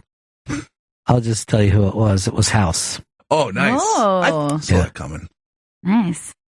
But you don't watch it. How Wait, did and you see call it Vice too. Like you said, yeah, I watch Vice too. Which one of you guys is, seriously, which one of you guys is more embarrassed about this? I'm not embarrassed at all because I literally thought you were talking about a show I'd never heard of or possibly something on the Vice network. And then when Chris agreed, I just assumed that it was real. I'm not embarrassed at all. You can't assume. When you fucking agree with him, you've already lost. It's already a lost cause. I didn't bother texting you during the basketball game. It was such a fucking blowout. It didn't like, why matter. should I even, why should I even let on that I'm writing? Oh, as a matter of fact, I was going at halftime. I went over to the Miss USA contest. So I show up only in time for the questions. 5 fucking dopes in a row. And then the last person they said, so if the election was held today, who would you vote for, Donald Trump or Hillary Clinton? And the whole place starts booing, right? Because Donald Trump owns the fucking show. Okay. Holy shit. So this girl, she was like, and then she dodges the question. She's like, well, it doesn't matter who we vote for. It's just somebody has to be a person to vote for. That helps people. It helps. And she's fucking out. She's done. Then fucking Rico Suave had a daughter in this, right? Yeah. From Rico Suave. So he's got this beautiful, tall daughter. They asked her a fucking question basically about economic equality, the rich and the poor. And she fucking tangled herself up so bad that she ended up just standing there for a while and just being like, shh.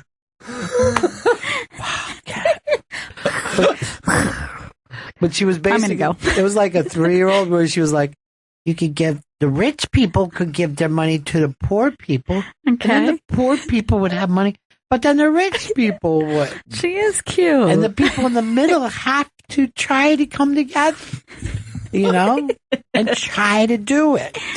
And then she just realized she didn't know what the fuck she was doing. And she just went, ugh, and just stood frozen for seconds. It was fucking great. I'm like, all I would ever like to do. And then they say to Miss Alabama, now she looks exactly like a Barbie doll. Like you're like, in the old days, they would have picked her immediately. And they said, Muhammad Ali died over the weekend. And, you know, what do you think his legacy will be? And she was like, you just have to go for it and get what you want and follow your dreams. And he did that. He became the champ. And you just see people like, haven't you even turned on the news once this weekend? Civil rights and equality in Vietnam. She misses it and she turns it into some, just go for it. Be the #1 champion if you want. It was, actually, you might have won with that answer that you just gave. They were all dopes. It was fucking great. This is the best thing I've ever seen in my life. And then I went back to the fucking game and just was like, oh my God. It's like, seriously, it was the closest thing to watching a parking lot rape. Oh no. It's like, LeBron has been in the playoffs. What is he? 6 times, 6 in a row. 6 in a row, 6 championships in a row. And it looks like he has no idea what to do out there. Like suddenly he doesn't know how to get close to the basket. I think after the game, he had like 7 or 8 turnovers during the game. Yeah, man, he just did not look like LeBron. Sat the fourth quarter pretty much because. So you think it's sweep now? First game I thought 5. It's sweep town. Now, if you are correct, and I remember earlier this year I corrected Joey by saying this is not the greatest team of all time. You can't just say that because they won the thing. I don't know now. I mean, if you're fucking coming back from 3 down and winning a series that way, and then you turn around and sweep, so it'd be 7 games in a row. If they sweep, I'm gonna have to rethink it. If they sweep, everyone's gonna lose their goddamn mind. No one's gonna lose their mind. The city of the Bay. Why would they? They just won last year. There's nothing to lose your mind about. Plus, their baseball team is winning every other year. They take a year in, year out, fucking thing to the World Series. I mean, I think they'll be happy about it. For sure, but... They're going to go fucking You're crazy. right. He's a dope. Thank you. I'm making sense. Because you remember when he just said he saw Vice and, like, it was just a mistake for you, but for him... That was an embarrassment. What was that for Vice him? is an HBO show. It's all HBO right, but I'm not talking. going to say that it's a funny show. Chris, half the time, they're showing fucking women... They're showing female genital mutilation on there, and they're trying to stop it. Is that funny to you, a Chris? lighter episode. Sounds like it's funny to you. It's not funny. The guy got his feeling hurt that I still don't like to say my name with a Y at the end. Oh.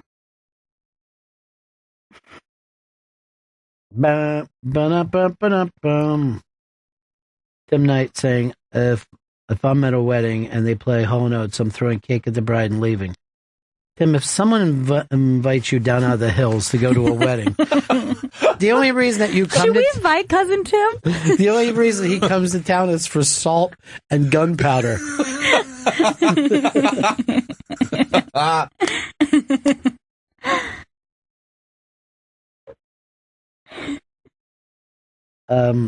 Tom said, why won't someone correct Ronnie B? I assume he means Veep, not Vice, which constantly tells us how the world will end.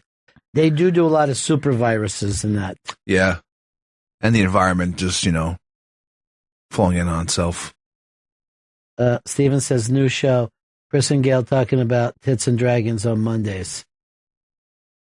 Clegane Bowl.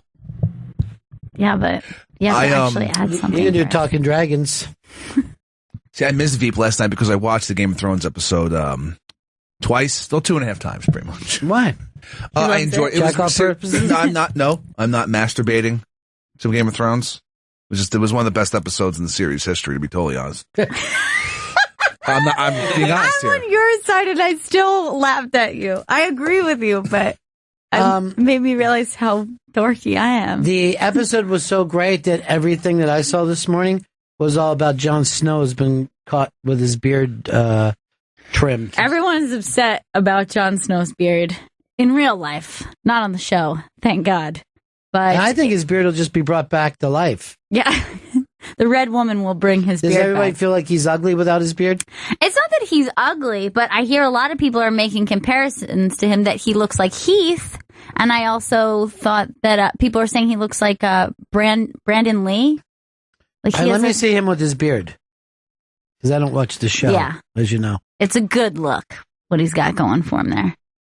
The ladies like him. And I am a lady. It's barely even a beard. Yeah, It's a scruff. He grows a beard like an 8th grader. Yeah, he's got like some chin and stash beard. But you honestly don't think Magic couldn't bring the beard back? I mean, if we write it in. If she tries. She really tries. The Lord of Light.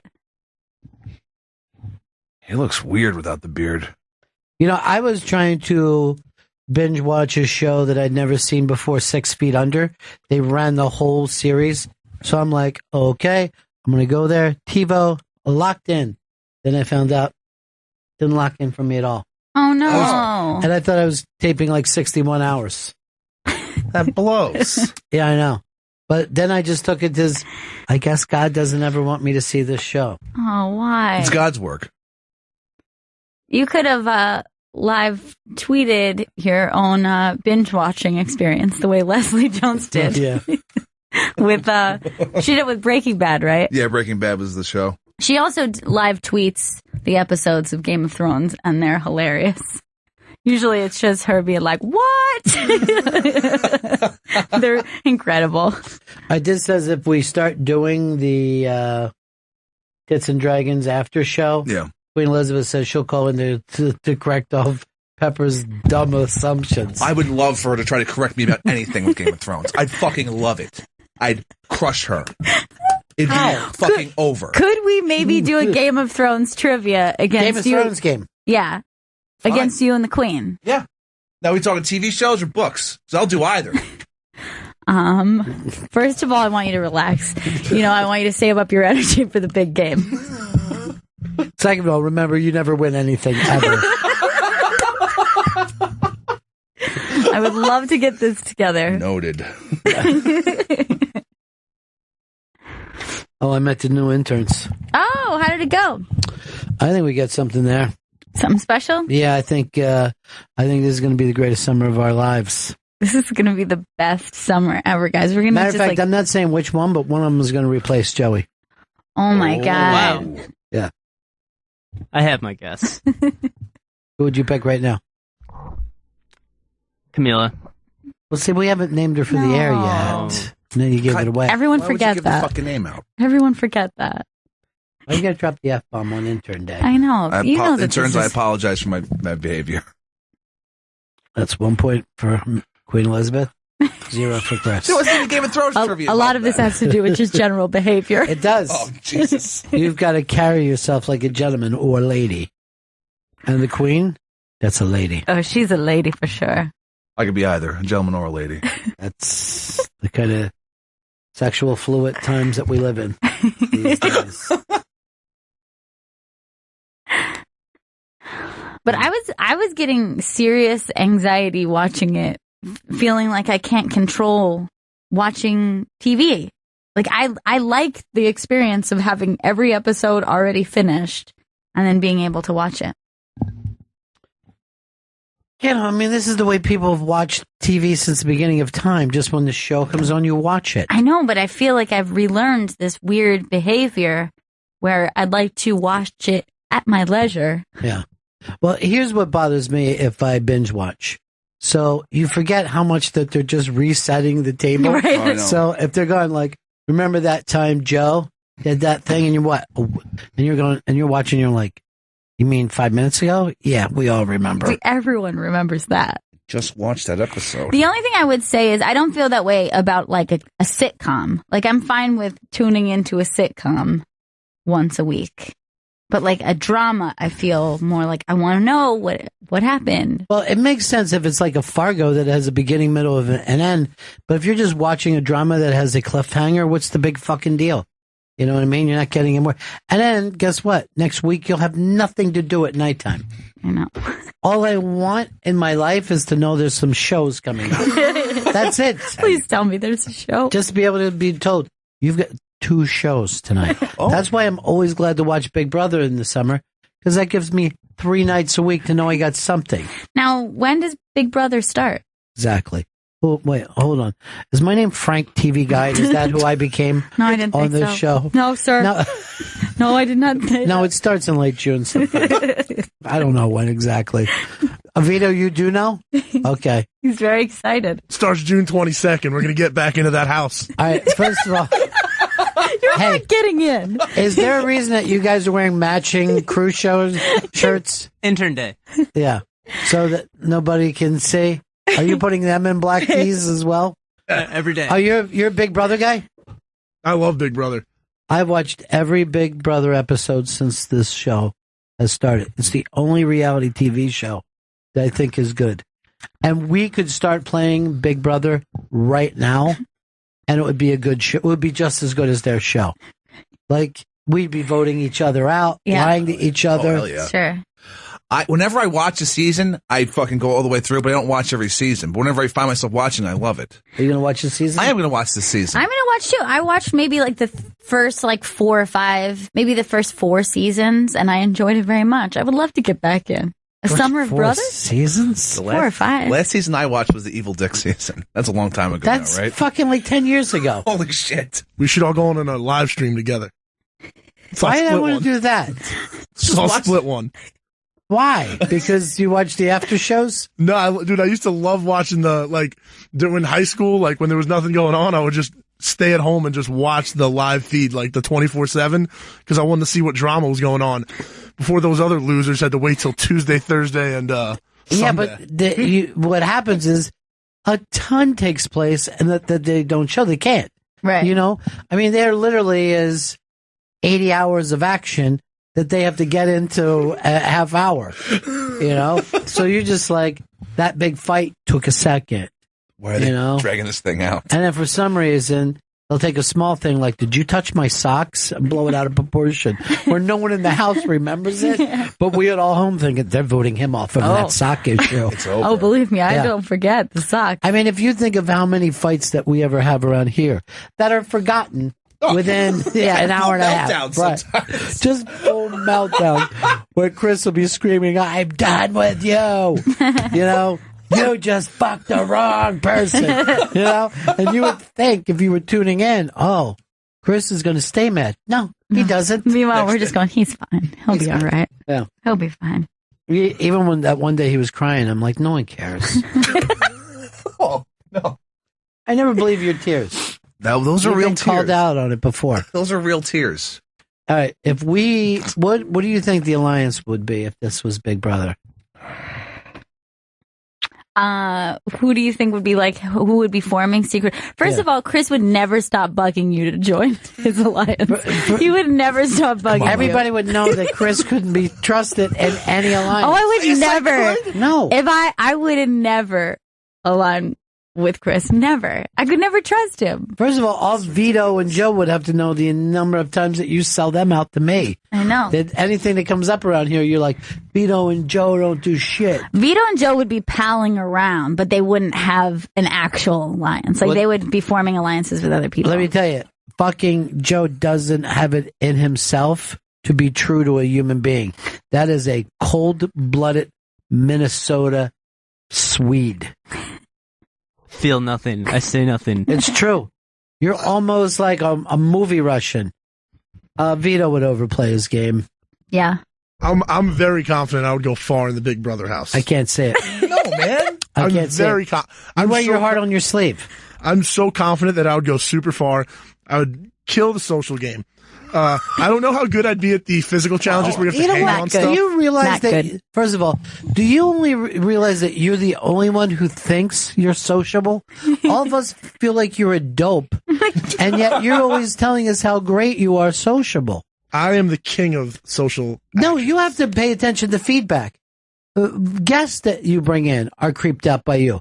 I'm hoping one of the interns can start to bring the guest in. That's one of the things that is on Chris's list, because people will say that was weird. Yeah, to me. I'm always so friendly. Just ask them about how their life is going so far. Yeah, but you have to pay attention to how they feel about that. No one wants a bunch of fucking questions about their personal life. And every person's different. Every person comes, yes, you know? Good, but he pays no attention. You got it in for What's Chris that supposed to mean? Right? Okay. What don't you understand about what that meant? Why are you struggling with it? It's weird. Mocking me? I was trying to bring up some good points here. She was mocking you. So let's get to that point that you got to stop wondering. Should we break before Leslie? Yeah, let's take a break. All right, we're going to talk a little. By the way, Joey, which one of the interns you think would be better at bringing in guests? Intern A, the one I mentioned before. Oh, you got her picked for everything.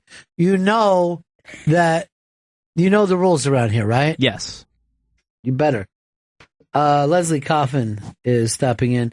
Her book, Hitchcock Stars, Alfred Hitchcock and the Hollywood Studio System, is available on Amazon. And her Twitter is @filmbiographer. That's a strange... I can't believe she got that. She's the only one. She must have got in early. And oh, by the way, I'm at Frankie TV Guide. I'm going to find out what's on tonight. All right. Don't bother him. Liz with says, that. Fire can't wait for Big Brother. And she says, and now I'm sucked into Big Brother UK. I never watch those. Never watch from the other countries. I don't think I have either. Aren't they all You celebrities? didn't even watch America. No, I did. The last time you watched Big Brother, the guy who won only had one leg. Was a good one. Yeah, it was. There was no even voting there. There was no alliances. It was just, can people wait inside a house?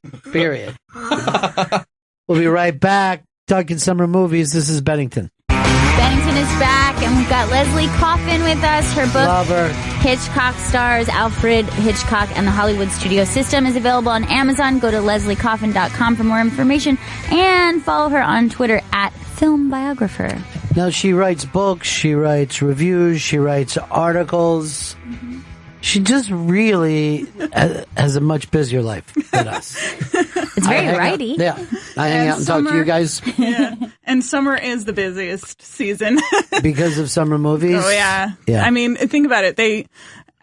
I think they had like 3 major studio releases out this weekend alone. So Now, I was going to go see Popstar based on your review, and no one did. Sam, I know. That was... Sam put up a picture on his Twitter of him by himself in the movie, as if he had bought a theater for himself. Oh, I don't know why, because their previous movie together, the motorcycle one, Hot Rod, that didn't do any business.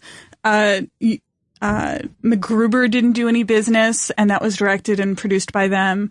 I don't know why they can't do a movie, you know? Maybe people just think of them as TV and internet people. I mean, I think if Popstar had come out on like HBO or even like VH1 had put it out, I mean, it wouldn't have gotten as big a budget, but you could definitely have done a movie like that on TV, and it would have been probably done pretty well. But if you were going to parody Popstar, it probably would have been 10 years ago, because everyone gets that this whole thing is kind of clowny now. But I mean, if you look at the Beyonce documentary that was on, you look at the Justin Bieber documentary that they did, they're all very similar. Yeah. You know, they're very like, look at how normal I am being completely not normal. Yeah. That lemonade thing is the nuttiest thing that's ever happened. It's insane. Yeah. And do you know what Beyonce wanted to call it? Milk lemonade. Okay. And That's first of all, that's Amy Schumer's thing. She should know that. I'm not familiar with her work. I don't. She's so good. hear You'll much. love her. Does she ever put out any pictures that are She's brave? not very well known. She should put out some brave pictures of herself. All right, so you bombed with Popstar. I know. No. I didn't say everyone was going to go see that movie. Yeah, you predicted. You said, watch, this is going to It's- replay Star Wars. But did you like it? None of us saw it. Not one of us saw it. Oh, No. It was rain. And Joe even rips off his life. I know. From him. Joe, we all thought he was the biggest Andy Samberg fan. Yeah, I didn't go. What? Why didn't you go? You know who loves Andy Samberg? Matter of fact, just started her new gig today in Boston, Molly. Yeah. And when she first started here, she was an intern. The first day she goes, I go, you're going to have to be the person in charge of Andy Samberg. And she was like so excited. And then I said to her, look, I want to make sure he's here in time for the Unmasked. I need you to go to his room the night before and just stay there. And she's like, stay in his room. I go, yes. And she's like, okay. I mean, is it a suite or what do I go? I go, I'm not going to ask him whether he has a suite or not. He wants one of my interns to stay there. You stay there, but then make sure he's here in the morning. He's like, okay, I'll do it. The one thing that kind of bums me out about Popstar really not doing very well is it was one of the more enjoyable movie theater experiences I've had, even at a press screening. It was just very fun to be in an audience of people who were pretty consistently laughing. So that's tough to do at a press screening because those people are burnt. I know. Normally they're just sitting there. Yeah. I mean, and like, it's such a bummer that the Teenage Mutant Ninja Turtles thing did so much better than them, even though they didn't do well. I mean, people like those movies. You I don't know why. They like the cartoons. They like everything. I can't believe the Turtles are back. Like, kids are going to get into the Turtles again? But see, I don't know who it's for. I feel like they made it for people who watched those movies as little kids. Yeah. Right. And they're still being made for little kids. So I don't know who they're made for. I mean, it's such an ugly movie. It is the ugliest movie. You know? Have you seen Swiss Army Man yet? I'm supposed to do a screening of that for a review. They've been really weird about the reviews. I got an email where it was like, if you want to see it, let us know. I think because it got such strange reaction from the film festivals. The film festivals didn't even know if they liked it. Half of the people at the festivals seem to really get on board, and half of them are like, this is the strangest movie I've ever seen. Yeah, I just from seeing the trailer, it looks like the strangest trailer for a movie I've ever seen. But I was immediately thinking, you're ready to go. I'm all in. I'm in total agreement with you. I really do want to see it, if for no other reason than it just looks so bizarre. You know, Joe, do you have a movie that you want to see this year above all else? Ghostbusters. Ghostbusters. Yeah. Now, Jimmy Kimmel is doing a show where he's having the new Ghostbusters and the old Ghostbusters together. And this must be a way to squash the internet hate, wouldn't you think? But I feel like every time anyone from the old Ghostbusters says they're behind it, they get more hate. You know, like Dan Aykroyd said, I like it as much. And all these internet haters were like, sell out, sell out, sell out. Chris is one of those people. You're an internet hater. That's you in there? No, I'm no troll.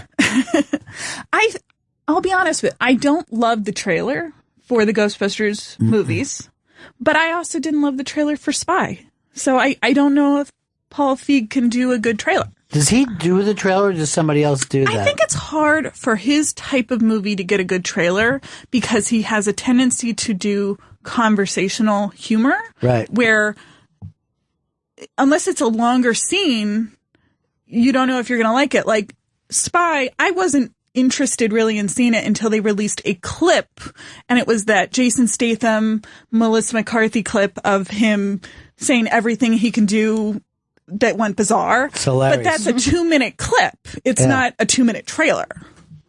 Yeah. That's a good point. I know that a lot of people thought the most recent trailer just gave too much away. Like, I think the people who are excited about it, they're like, oh, now I've seen too much. But you get in trouble when the No first matter what trailer. you do, Yeah. But here's what I go by. Spy was great. Heat was great. Bridesmaids was great. What more do I got to do? You know what I mean? That's all like, you need. comedically, in that kind of comedy, nobody's touching him. And I mean, don't we all want to see Chris in the movie?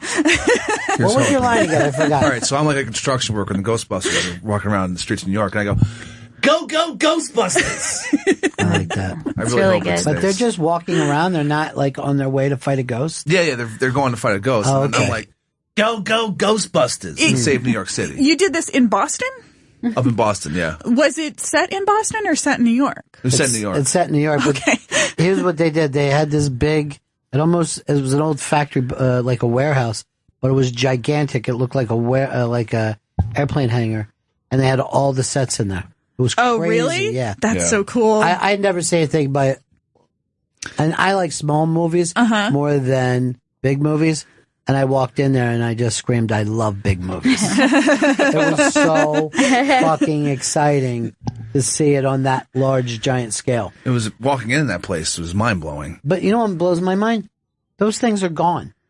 Those sets that we saw that were as good as anything at MoMA, right? You know what I mean? Like really beautiful, crazy, incredible craft.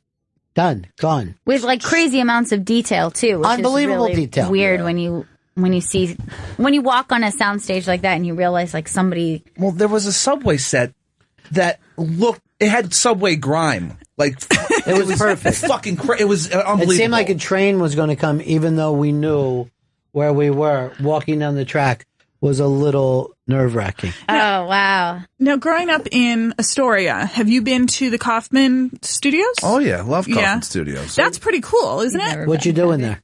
Well, last time I went, it was to go see Bottle Rocket because they renovated it and they did they were playing all of Wes Anderson's movies in the theater. But then they also have old school movie props and stuff like that in the actual museum. I mean, and it's still technically a working, like, studio.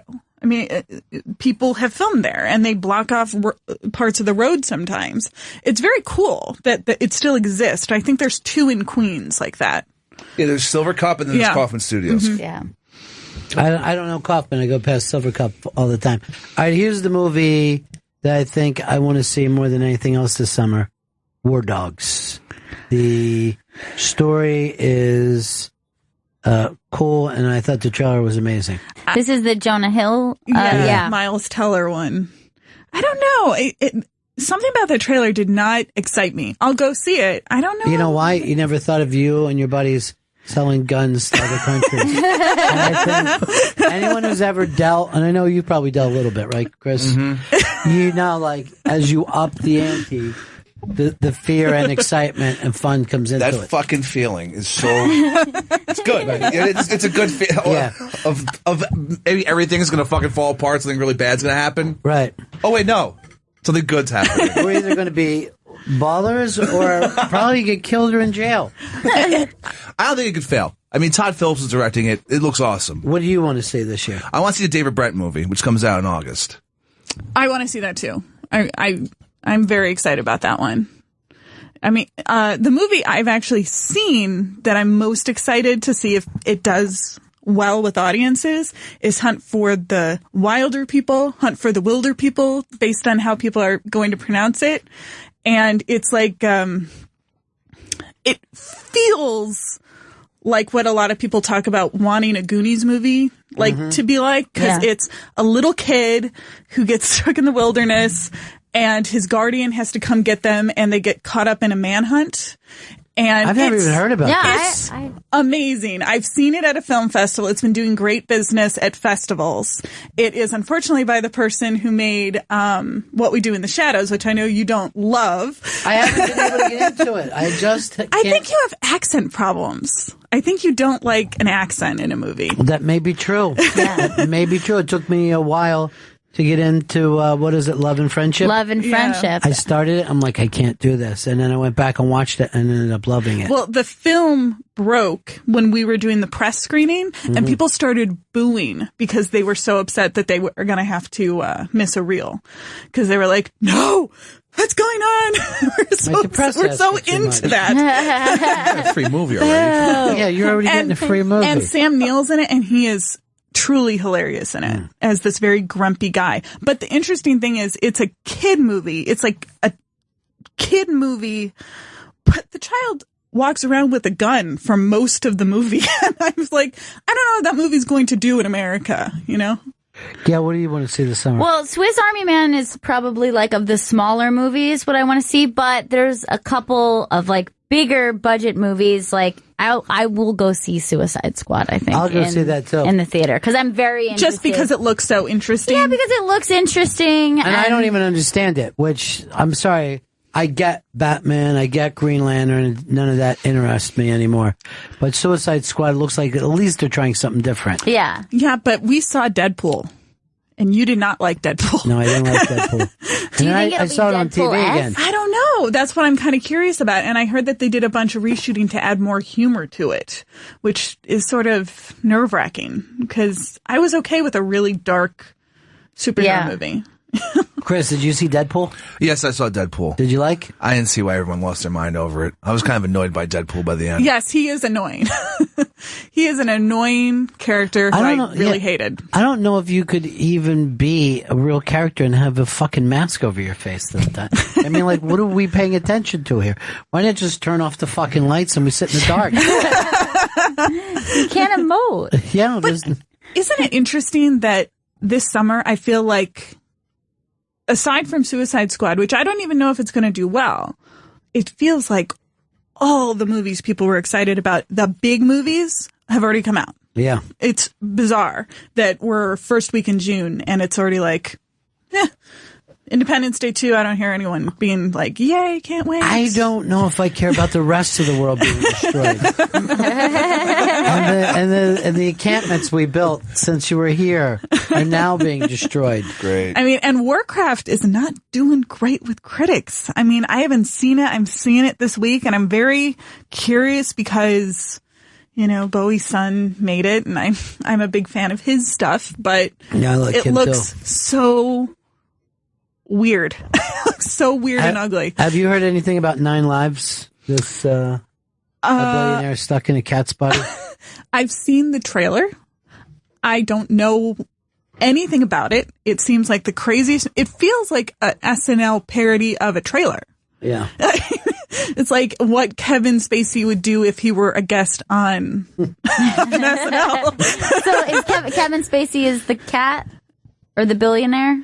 I think he's the guy stuck in the cat, right? Right. Yeah. The cat billionaire. This is Toonsis, is what it is. This is Shaggy Dog. Yeah. Shaggy Dog's not a great movie. Well, Chris loved it when he was little. I mean, I was a big fan of it, yeah, so I don't know why you're running it down. I mean, there's audiences for these things. But you were right. There's not a Star Wars, Guardian of the Galaxy, something that we expect people to line up for. No, I mean, Ghostbusters is maybe the only one that I'm hearing people saying like, oh, I can't wait to see it. You know, but that's very strange. I'll be Ghostbusters and I want to see it with a crowd. Yeah, me too. And I think no matter what, like, you know, trailers or whatever, I think that just that cast alone, I would have showed up for. Mm-hmm. Like, I love all 4 of those women. But Melissa McCarthy has had an incredible movie career already. I mean, she's going to be one of those people that, like, the star of this decade when people look back. You know what I mean? Mm-hmm. The way we look back at, like, Burt Reynolds or something in the 70s. But aren't you excited to see what Kate McKinnon and Leslie Jones can actually do? You know, I love them both, but I'm just obsessed with Kate McKinnon. I think that there's something about her that she's just so crazy funny. Did you see the sports parody movie that she did with Beck Bennett? I haven't seen it. Oh, she is very funny in it. It's it was called Intramural, and I think they changed the name. And she plays the most like annoying girlfriend who will of course get left, but she is very funny in it. And Beck Bennett is essentially doing a like Billy Zabka impression, and it is somewhat brilliant. I actually did see this, and now that you bring it up on late night TV, and Kate she was the standout. Yeah, Now, she was a scene steal. Kristen Wiig has a couple movies coming out this summer. Like she has this, and then there's Masterminds, I think, or something like that. But that was like 2 years ago when they made that, and because it got hung up in Relativity going bankrupt, and then it's finally coming out, and I'm very curious about it, but it's also not great that it's been that long, because anytime you do a comedy, there's a little bit of a dating quality to it. Yeah. And that could be really bad. Well, let me tell you about another film that was caught up like that. 3 years, it sat on a shelf. They didn't know what to do with it. And they released it. Now you know it as The Godfather. So there you have it. Oh. The Godfather. This could be The Godfather was shot in comedy. 1965. No one ever brings that up. Yeah, it's The Godfather of comedy. And then she's doing another one with Jonah Hill and like a couple other guys. I don't remember the name of it, but was that the Sausage Party? Yeah, one? Sausage That's a Party. cartoon. Oh, yeah. She does the voice. Yeah. But I think it's interesting with her that the movies she's doing on the indie scale, she almost always does dramatic work. I mean, she did that. She did that one Diary. Was it Diary of a Teenage Girl? Mm-hmm. I might be wrong. No, that's it. That's the name of it. Yeah, and I mean that's pretty much a straight drama. Yeah. Yeah. You know, and she was pretty good in it. She was really good in it. Skeleton Twin. She did that one, which was like an indie drama. That was a bummer. I mean, like I love that movie, but I was bummed watching that movie. You know what I like though? Her cheating scene that ended up ruining her life. And she was with a guy who's teaching her how to scuba dive. I don't know why. Out of all the people that you pick, like I expect that out of men. I never expect that out of women, that they would make the dumb, useless made pick. a really bad choice. I'm punching down.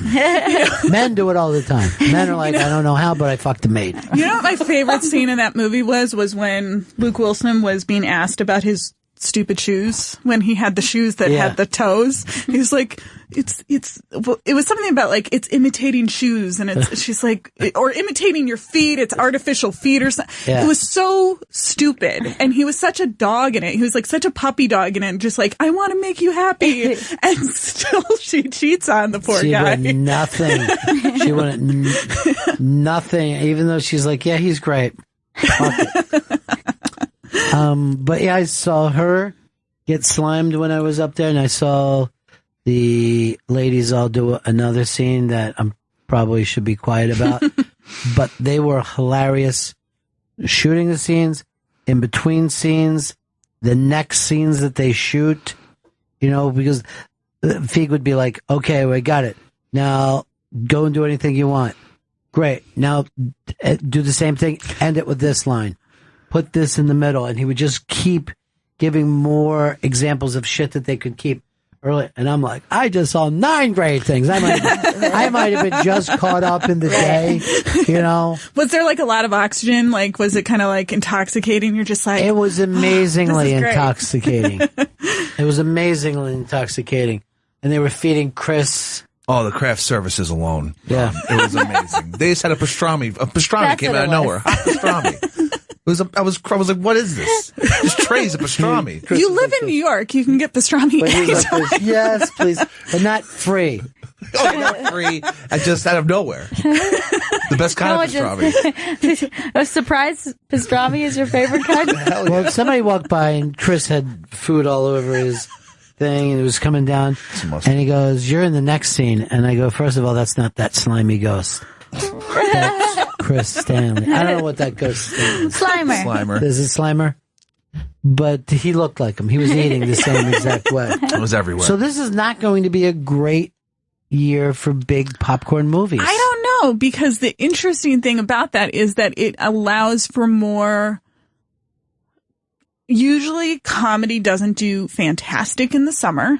Usually have maybe one weekend where it can make all of its money and then it falls by the wayside. Right. Where I wouldn't be surprised if a few comedies start rising up and finding an audience, maybe not the first weekend, but they make money because everyone has seen all the superhero movies already. You know, they've all seen, anyone who's going to go see X-Men has seen it. Everyone who's going to go see Captain America's seen it.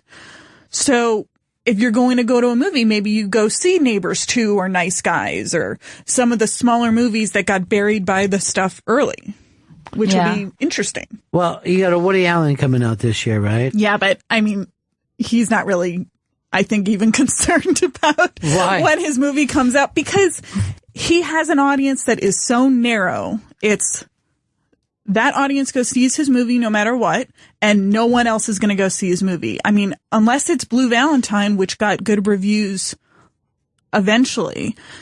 If you're not a Woody Allen fan, you don't go see his movies. So I know that he puts it in the same place on the Upper East Side. Yeah.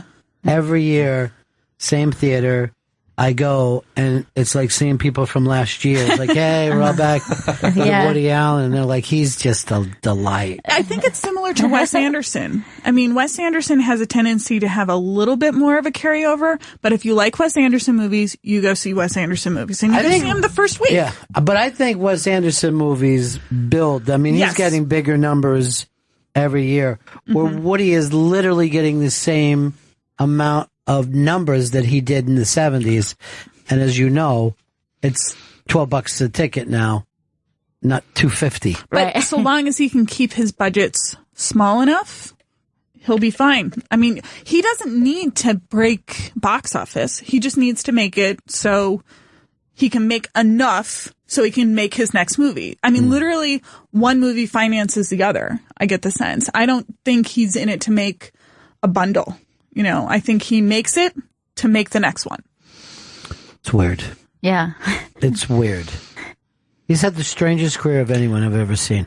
But there are directors. I mean, when I've spoken to you before, Gail, we talked about Hal Hartley. Is that He's right? Never been someone who's been like, I want to make a big blockbuster movie so I can get people to know who I am. He's perfectly happy making his small stuff so long as he can get the financing to get it. It's harder for him to get financing now, but he has an audience that is narrow and devoted, and that's all you need. No, you're that way with High Society, right? I mean, how many years have you been doing it now? 6.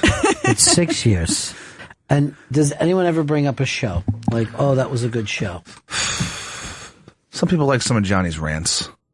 Like when he said he wanted to fuck up Stephen Hawking? Yeah, that was very strange. I didn't agree with him, but people seem to latch on to that. What was his reasoning? He dropped an N-bomb on him, and he thought he was lazy. I had to explain to him that it's a disease. He's not lazy. So you're still friends with them? Yes. Okay. Like where I see what's that supposed to be? Eastside Dave, the man you stabbed in the back. Not only did he drop out of the Eastside Dave show, you don't do the Watchers anymore either. No Watchers, no. Why not? The Watchers ended.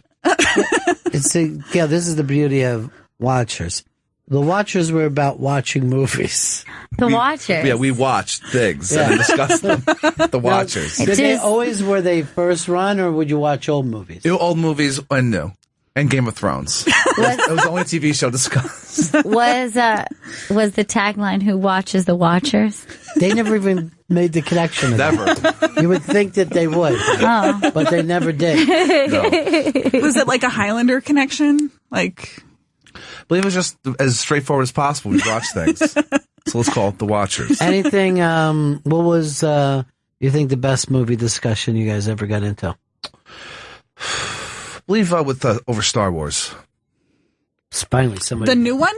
Finally, someone discussing Star Wars. I think around the time the new one came out was around The Last Watchers, yeah. Did you guys all love the new one? I went back and forth on it. Because I didn't like You like BB-8. I know that. BB-8 was I love BB-8 You too. liked him too. Cool. I want one. No, I did. I did not like the ball one. What did you like, Chris? I didn't like that there was a girl in the movie. Oh, Fred. What is this garbage? Well, here's one. I was in this discussion with my friend Smugs a couple years ago, and she was like, Jennifer Lawrence is so great for the young girls that she's playing Katniss. I'm like, why? I go, look, you had this. He was somebody who actually could have been a great actor, and now she's running around playing Katniss. Because the show, it kicks ass. So I'm like, now you want girls to be dumb boys, right? So now they're mad this weekend that there was, in the X-Men poster, she's getting choked. Right. Yeah. And I'm like, you want her to be in a physical movie where you fight with, I don't know, fucking monsters or whatever the X-Men are fighting with. Apocalypse is the name of the mutant. He is also an X-Men. Yeah. Yeah. And that's what happens. You know what I mean? You don't, it's not wife abuse. It's not spouse abuse. How could anyone be But angry? here's the thing. Everyone got angry, and Fox had to apologize. Here's the thing. But does she get choked in the movie? Yes. That's probably why it's on the poster. I'm pretty sure it's still from the movie. But have you ever seen a comic book fucking cover? It always looks like Batman is dead. You know what I mean? Superman, you're supposed to get scared that your favorite character, Hulkamania might be dead. But he's not. Now, by the way, the guy that's choking him is also a sellout, right? Oscar Isaac. He was the guy. I don't know if they are sellouts. They literally, if you go by any definition of sellouts, it's exactly what's happening. But see, the thing is, I don't doubt for a second that Oscar Isaac is thoroughly wanting to do this. I don't know if he's making the right career choice, but I don't think he's doing this for the money. I think he's doing this because he really likes those types of movies. He has to be being Apocalypse for the money. I mean, it's fucking ridiculous. Olivia Munn turned down Deadpool to do that movie. I mean, to be the lead in Deadpool, not like the female lead. Well, she to screwed do up. that. Well, but she really wanted to do it. Those are both sellout roles. But I think if you take this thing and you look at the kind of acting they did in their first movies and find out that they're just doing the same thing. There's no doubt that Oscar Isaac is better in Inside Llewyn Davis than he is in this popsicle character role that he's doing. He looks so bad in it. He just looks terrible. But I think he really likes doing these types of Star Wars X-Men movies. Yeah, he seems thoroughly enjoying it. Yeah, I'm sure that Robert Downey Jr. enjoys it too. I do not. But he just wants to shovel money into his I think house. that's the difference. I think he is in it for the money. I think he's in it for choking women. He loves choking women. He does enough of that in his real life. Look at how effortless it looks, though. Well, it's a choke slam. I mean, it's an old-fashioned choke slam. He's also a giant in the movie, so I think that's like a big part of the reason why it looks like that. Now, this X-Men didn't do It's terrible. Didn't do as well either, right? I mean, it's like it looks really good. There's definitely something about it that it's like it is more epic looking than the other superhero movies. Yeah. But it is so. I have never seen a person looked so bored to be in a movie than Jennifer Lawrence in that movie. She looks like she is hating being in this movie. So she's giving it the old Scarlett Johansson treatment. Right. She looks like she is hating being in that blue makeup.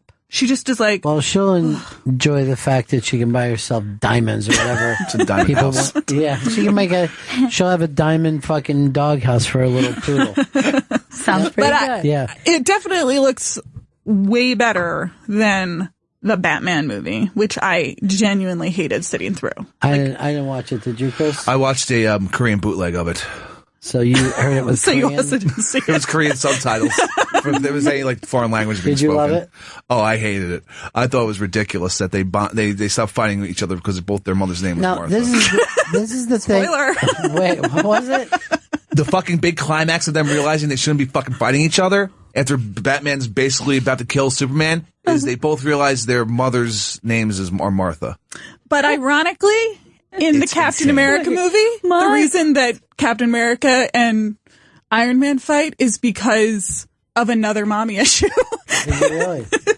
All these guys have mommy issues. Moms fuck us up. Women don't want to admit that because you stole daddy issue for yourself. But quite frankly, I think more men have daddy issues than anybody. Does the coach love me? Does the coach want me to do well? I just thought Batman, I have never lost interest in a movie as quickly as I lost interest in the Batman movie.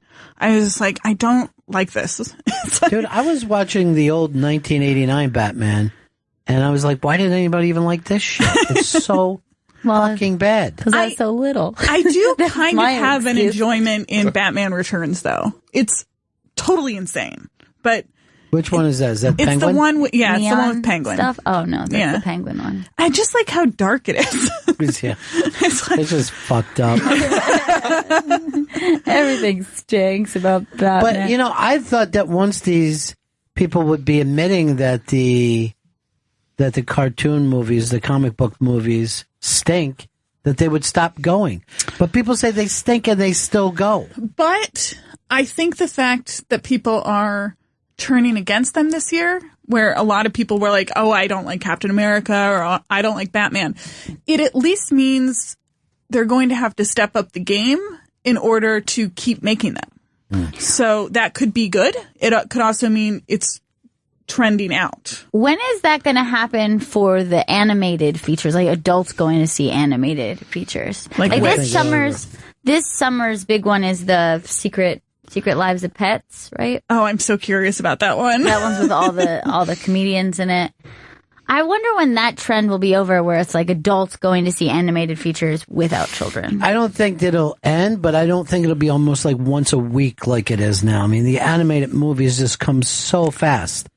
And, you know, if you look back to like Cinderella and all that stuff from the 30s and 40s, they would come out like once every 3 or 5 years, and people would be like, I can't believe it. And then would it be at the thing where they would re-release Pinocchio after? Right. That kind of shit never happens. But to be honest, when things like Pinocchio and Lady and the Tramp came out, adults went and saw those movies too, because they were events. Right. You know, and so I don't think it's a trend really. I think there's good ones, there's bad ones. I mean, I went and saw Zootopia, and it's clearly a children's movie, and I enjoyed it. You it were was crying, really sweet. weren't you? I did get a little teary-eyed during it. I mean, I was joking with a friend of mine where it's like, I can't get through a Pixar movie without crying unless it's The Incredibles or the terrible Cars movies. I hate those. Those Cars movies are the worst. I cried in the WALL-E movie. I cried in WALL-E Finding made me Nemo, like a lot. I cried because it was driving me crazy, and I just couldn't leave. I had children. I cried just thinking I'd thrown my life away. Albert Brooks as a dad really was perfect. I love him doing the voice work in that movie. I just, again, think of somebody wasting their time. Somebody who's got tons of talent, and he's in there, are we going to find her? You know what I mean? Like, I don't, yes. I just went to yell out, no one worry. I'm going to find the fucking blue fish. He's not going to die. There's nothing to worry about. And that's my problem with these other things is like, you're not worried that Superman is going to die or whatever. It's not going to happen. Chris, they'll come back with magic. All right, yeah, okay. So in the Batman vs Superman, Superman dies, right? Like in the comic book. And then at the last scene of the movie, they're basically saying it's like his casket starts fucking floating up. So to tell everyone, don't worry, he's not fucking dead. Well, he's an alien. His heart doesn't beat like everybody else. What did you think of What did you think of Jesse Eisenberg in that movie? I liked him. He was probably the best part of the whole damn thing. Oh God, he was so annoying. Do you like him normally? I have a bit of an issue, and it's totally my issue. His voice always has a tone that he is about to cry. You know what I mean? Like he's on like the verge of tears all the time, but he is an actor who cannot cry, and it drives me crazy. That's funny. Like if you see him cry, he's a terrible crier. So are you going to go to see Now You See Me 2 or no? He was the only good part of that Probably movie. not. What, Now You See Me 1? I saw that on a flight. And you loved it? What's happening? They replaced the girl, and I'm very curious if they replaced the girl as a character, or they replaced the girl with just an actress. With Lizzie Kaplan? Yeah, Lizzie Kaplan is the new girl. But is she a new character, or is she playing the same she's character? She's a new character. Yeah. She calls herself the new girl in the trailer. But what's funny also about that movie is go back and watch it. It's only like 5 years old, and New York looks completely different. 5 Points is... that was the last scene. That was like the whole thing. 5 Points and... There's something about magic in a movie that is almost always lame. Well, I consider the film itself magic. Shadows and light. Yeah. It's shadows not and light. It's not like if Ricky Jay is doing a magic trick and you can just like appreciate him doing a very simple like card trick. Right. This is like they're putting effects onto a magic trick and you're like, well, clearly this was an effect. Right. So who gives a damn? Right. So you want to see somebody actually do a real illusion, not fake CGI I want to illusion. appreciate the illusion as an art form. It's much the way that I feel like if I'm going to see kicking, like, or like a fight scene, I want to see the fight scene in middle shot with stuntmen. I don't want to see super cut so that you can hide the fact that the guy couldn't do a fight. Mm. You know, dancing, sword fighting, and physical kicking and punching should always be done in mid-shot. And I would say magic is the same. My favorite dance scene ever is Flashdance, where it looks nothing like her. You just see some... But I still appreciate the dance. Yeah. Like, I can still appreciate the dance, even though I know it's not her doing the dance. There's a lot of that in Footloose. Yes, there and I'm going is. to be honest, like maybe mostly the Chris Penn moments. Well, I don't know. I think Chris Penn is that bad of a dancer. Like, I think he was... But then at the end of the movie, not only does the schools start to dance, they start to do gymnastics. Yeah, like, that's what I mean. Like all of a sudden people are able to flip. Yeah. They're like, yeah, I get that you learned how to dance, but where did the strength come Just from? think how many clubs you've been to, you never saw anybody flip. Wasn't Kevin Bacon a gymnast, though, when he was younger? I don't know. I'm not that big into Bacon history. I've seen Footloose too many times. I just saw him on Comedy Bang Bang, and he said that he'll go over at a wedding, give money to the DJ not to play Footloose. Because anytime he goes out, they try to play Footloose, and everybody looks at him. Oh no, God! Please, just don't play Footloose. And I felt Make me like perform at Kevin this wedding. Bacon was on his way to maybe being a serious actor before Footloose came out, and people just still call him Footloose to this day. Oh, I love Footloose. I do the too. Guy. Yeah, the person. The guy Footloose. Look, there goes Footloose with his wife and kids. You ever see the Footloose brothers? They're great. But I don't think John Lithgow had that effect. Like, people don't go up to John Lithgow and go, love you from Footloose. Like, they love him from Footloose, but Yeah. I don't think people go like Footloose first. Well, you know what? When Footloose read the Bible to him and made him understand that there is a time for anything, and I'm just like, it's a school dance. My fucking school never had plays, didn't have a newspaper. You know, we were just like 3:00. You better get the fuck out of the school now. Like the last thing you could be thought of is still in the school after that last bell. You'd be screamed at for it. Now, I will always watch the opening of Footloose just because I love The that feet. part with the feet dancing. Speaking of dancing, I did see a bigger splash this weekend. The Tilda Swinton Ralph. Yeah, I was going to go see that. You don't have to. Okay, good. But it does contain the first really fun dance scene in a movie.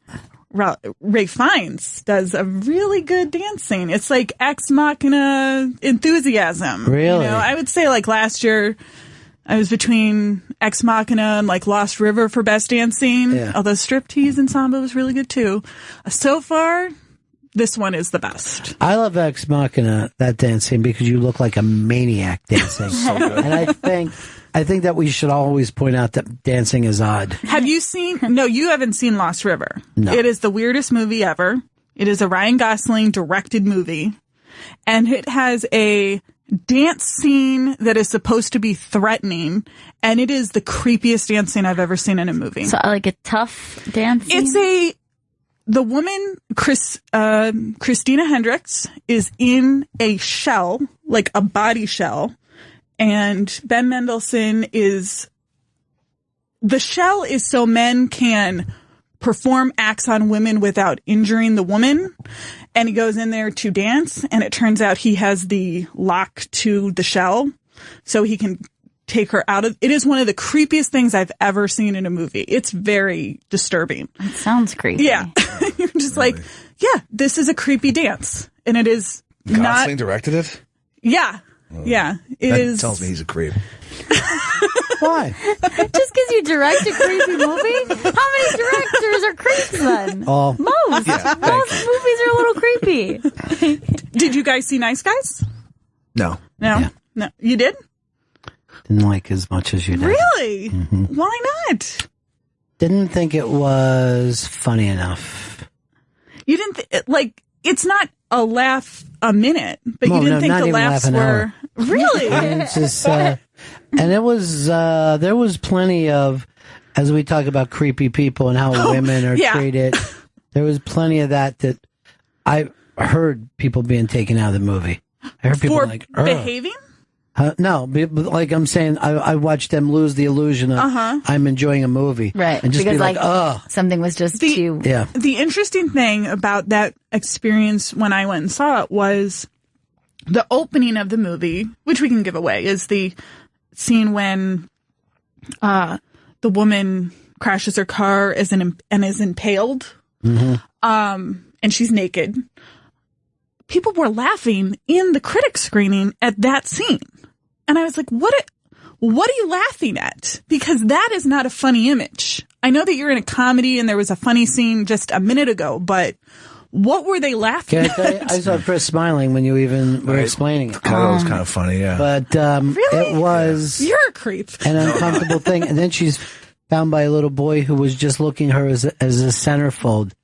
I mean, it was a bizarre opening. But a humorous moment does not necessarily mean it is a moment to laugh at something. I mean, I know that maybe there's laughter for nervousness, but it felt like people were not Seems getting like it. a difficult thing to say that there was a previous scene that was funny and then you throw that out. Like, that's asking the audience to be confused. That sounds like people. There was a lot But of it was confused. It was a confusing reaction, but I got the sense that people were thinking the image was funny, and it was not. And that almost threw me out of the movie entirely. I mean, I've had that happen a few times where the first few minutes of the movie do not hook me, and it takes me a minute then to go back and be like, okay, I kind of like this movie. Here's what I was thinking with it. Shane Black wrote it, who I love. Mm-hmm. And he was doing a 70s movie, but he did it as an 80s movie. He should have just set if he I would have wrote said the it, same thing. If he would have said it in the 80s, I would have been more comfortable. I said it was a 90s movie about the 70s. Yeah. Yeah, but I was okay with that because he likes making, I mean, a 70s movie is not a flashy movie, and he wanted to make a flashy movie. So he should have made an 80s movie. But then you can't have 70s flash. But there was no 70s flash. It didn't feel the way that he was presenting it. Mm-hmm.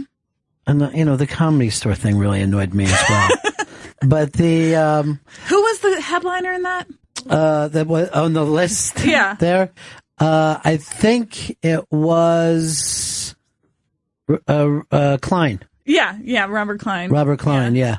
But I just felt like he didn't have the feeling of the 70s. Now, by the way, I watched 2 70s movies over the weekend. One was 7-Ups, and the other was French Connection. And I think young people would struggle to watch these films because they really roll out slower. 7-Ups, a lot of people love it because it does have that long form, and now people have seen the other ones. Mm-hmm. But French Connection, is that movie a little... I don't know if that movie's... I would say that's kind of like a slower. You type. slower. Yeah, I mean, like the people, like even the car chase scene, because it's an actual car chase, and you're not getting close ups of the things going over top you and all. You're just watching from a little bit of a distance. Yeah, right. Cars chasing. But it is still exciting. It's still an exciting car chase, and there's a lot of car chases in movies now that I almost feel like audiences are really used to long action sequences. It's maybe that one would be considered a little bit simplistic just because it is just a long, you know which one I can't stand? I don't understand the deal with Bullet. I knew you were Bullet gonna say is Bullet. like, I get so bored watching that movie. I think Bullet is for just like gearheads to watch and enjoy. I don't understand that one. I just watch it. Just to watch the cars itself? Yeah, because you see a lot of crazy shit happen and you don't, I mean, we've seen enough car chases on TV to see how many people get killed. Yeah. When people are being reckless with their cars. I went to the screening of Hardcore Henry. Have you heard about this movie? Oh. Well, I saw the trailer. It's disgusting. I sat through the first 10 minutes of that movie and I started getting really nauseous. And I'm like, I'm going to have to get up and leave. But I'm sitting next to one of the actors. So I can't do that because he would know what I'm doing. What's the premise behind this movie? It's the movie where everything's like you're on a GoPro. Yeah. Okay. Or just like the point of view of a dude running around. Yes, I have seen the trailer for that.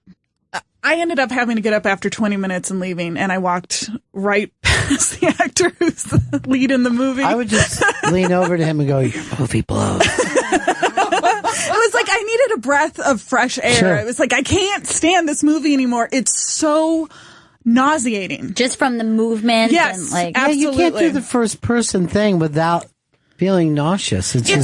It's first person nausea, and it felt claustrophobic because he's showing you where he's going, but you can't. It's like you go to the right, even though you're like, something's going on the left that I want to go to. And it's oddly, your control drive kicks in and you're like, I don't like someone controlling my brain.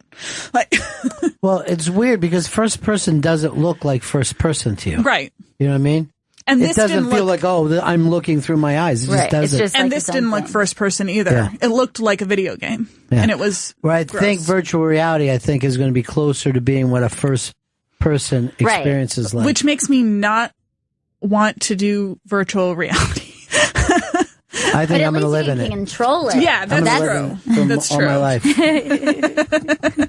Why do you look so relaxed right now? At the beach. Can you take those goggles off?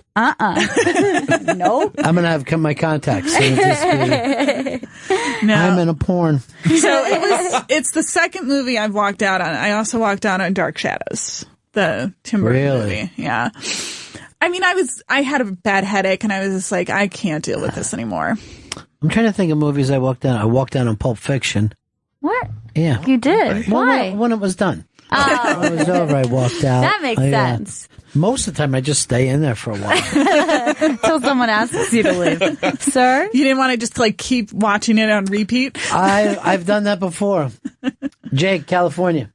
Hey man, yeah. So in the movie The Replacement, after they all get arrested and they're in the jail and they're doing the line dancing scene, I guess Keanu Reeves just could not get the easy little line dancing steps down. So if you watch that scene, he's in the front and his stunt double has his hat on. He's looking down the entire time. All right, now I have a reason to watch The Replacement. I really want to watch that scene now. Yeah, it's one of my favorite Redskins movies of all time. I was watching a really old movie with Donald O'Connor when he was a teenager, before he had become a good dancer. And they put him in the back. Like, Don O'Connor, one of the all-time great tap dancers. And he cannot... The guy spin, and then he spins. It was like he could not... He was so bad as a young teenager, and he finally got it, after a year. But you watch it, and you're just like, I can't believe this was going to become one of the great dancers, because he's not good. I love, bad dancing. Like the Temptations back dancing kills me. That they're never on time, But then I watch good dancers and I'm like, so what? Who cares? This is a guilty pleasure movie and all of my friends mock me, but there's a Joe Pantoliano movie called The In Crowd. Love it. Okay. It's based on Jerry Blavat, the Geeter with the heater. Yes. The big boss with the hot sauce. Yeah. And I love the dancing in that movie. I love it too. I grew up watching that kind of stuff on TV. With Donovan's son. I mean, Donovan Lech. Yeah. And I have the VHS. I had the VHS. I don't think I still do, but the VHS, I remember reading it was like he hadn't done anything and he still hasn't really done a lot. I think he's like a musician now, but so they had to put son of Donovan. I'm like, ooh, that's bad. I like anything where it's like a rom-com, but the lead actor is a little too effeminate to me. Like Like, don't you understand? I just want to be with you. And you're just like, we're in love. I know you feel that way. Speaking of the rom-com thing, now, I think I've told you about this movie. That it's not a rom-com because it's a drama and everyone's crying at it. But this Me Before You movie that everyone's protesting, that is crazy. Number one, I have never seen a movie advertised with the "you will cry so hard" tagline. You will cry from the beginning to end of this And this movie is getting protested like crazy. This is the Game of Thrones. It is the Game of Thrones girl and the Hunger Games guy. And I liked it. Didn't love it. There is a thing with a leaf that is like the Forrest Gump thing with the feather that drove me insane. But I liked it. I would say the first 20 minutes, she is annoying in the first 20 minutes, and she starts to like maybe decrease her caffeine a little bit and calm down. But I liked it. But I have never seen a movie advertised with the come to cry as much as this movie.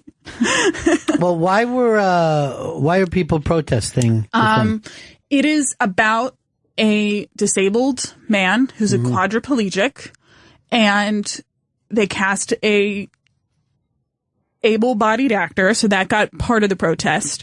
And the other part of the protest was spoiler to anyone who was planning to see it. It came out this weekend, but it's about euthanasia.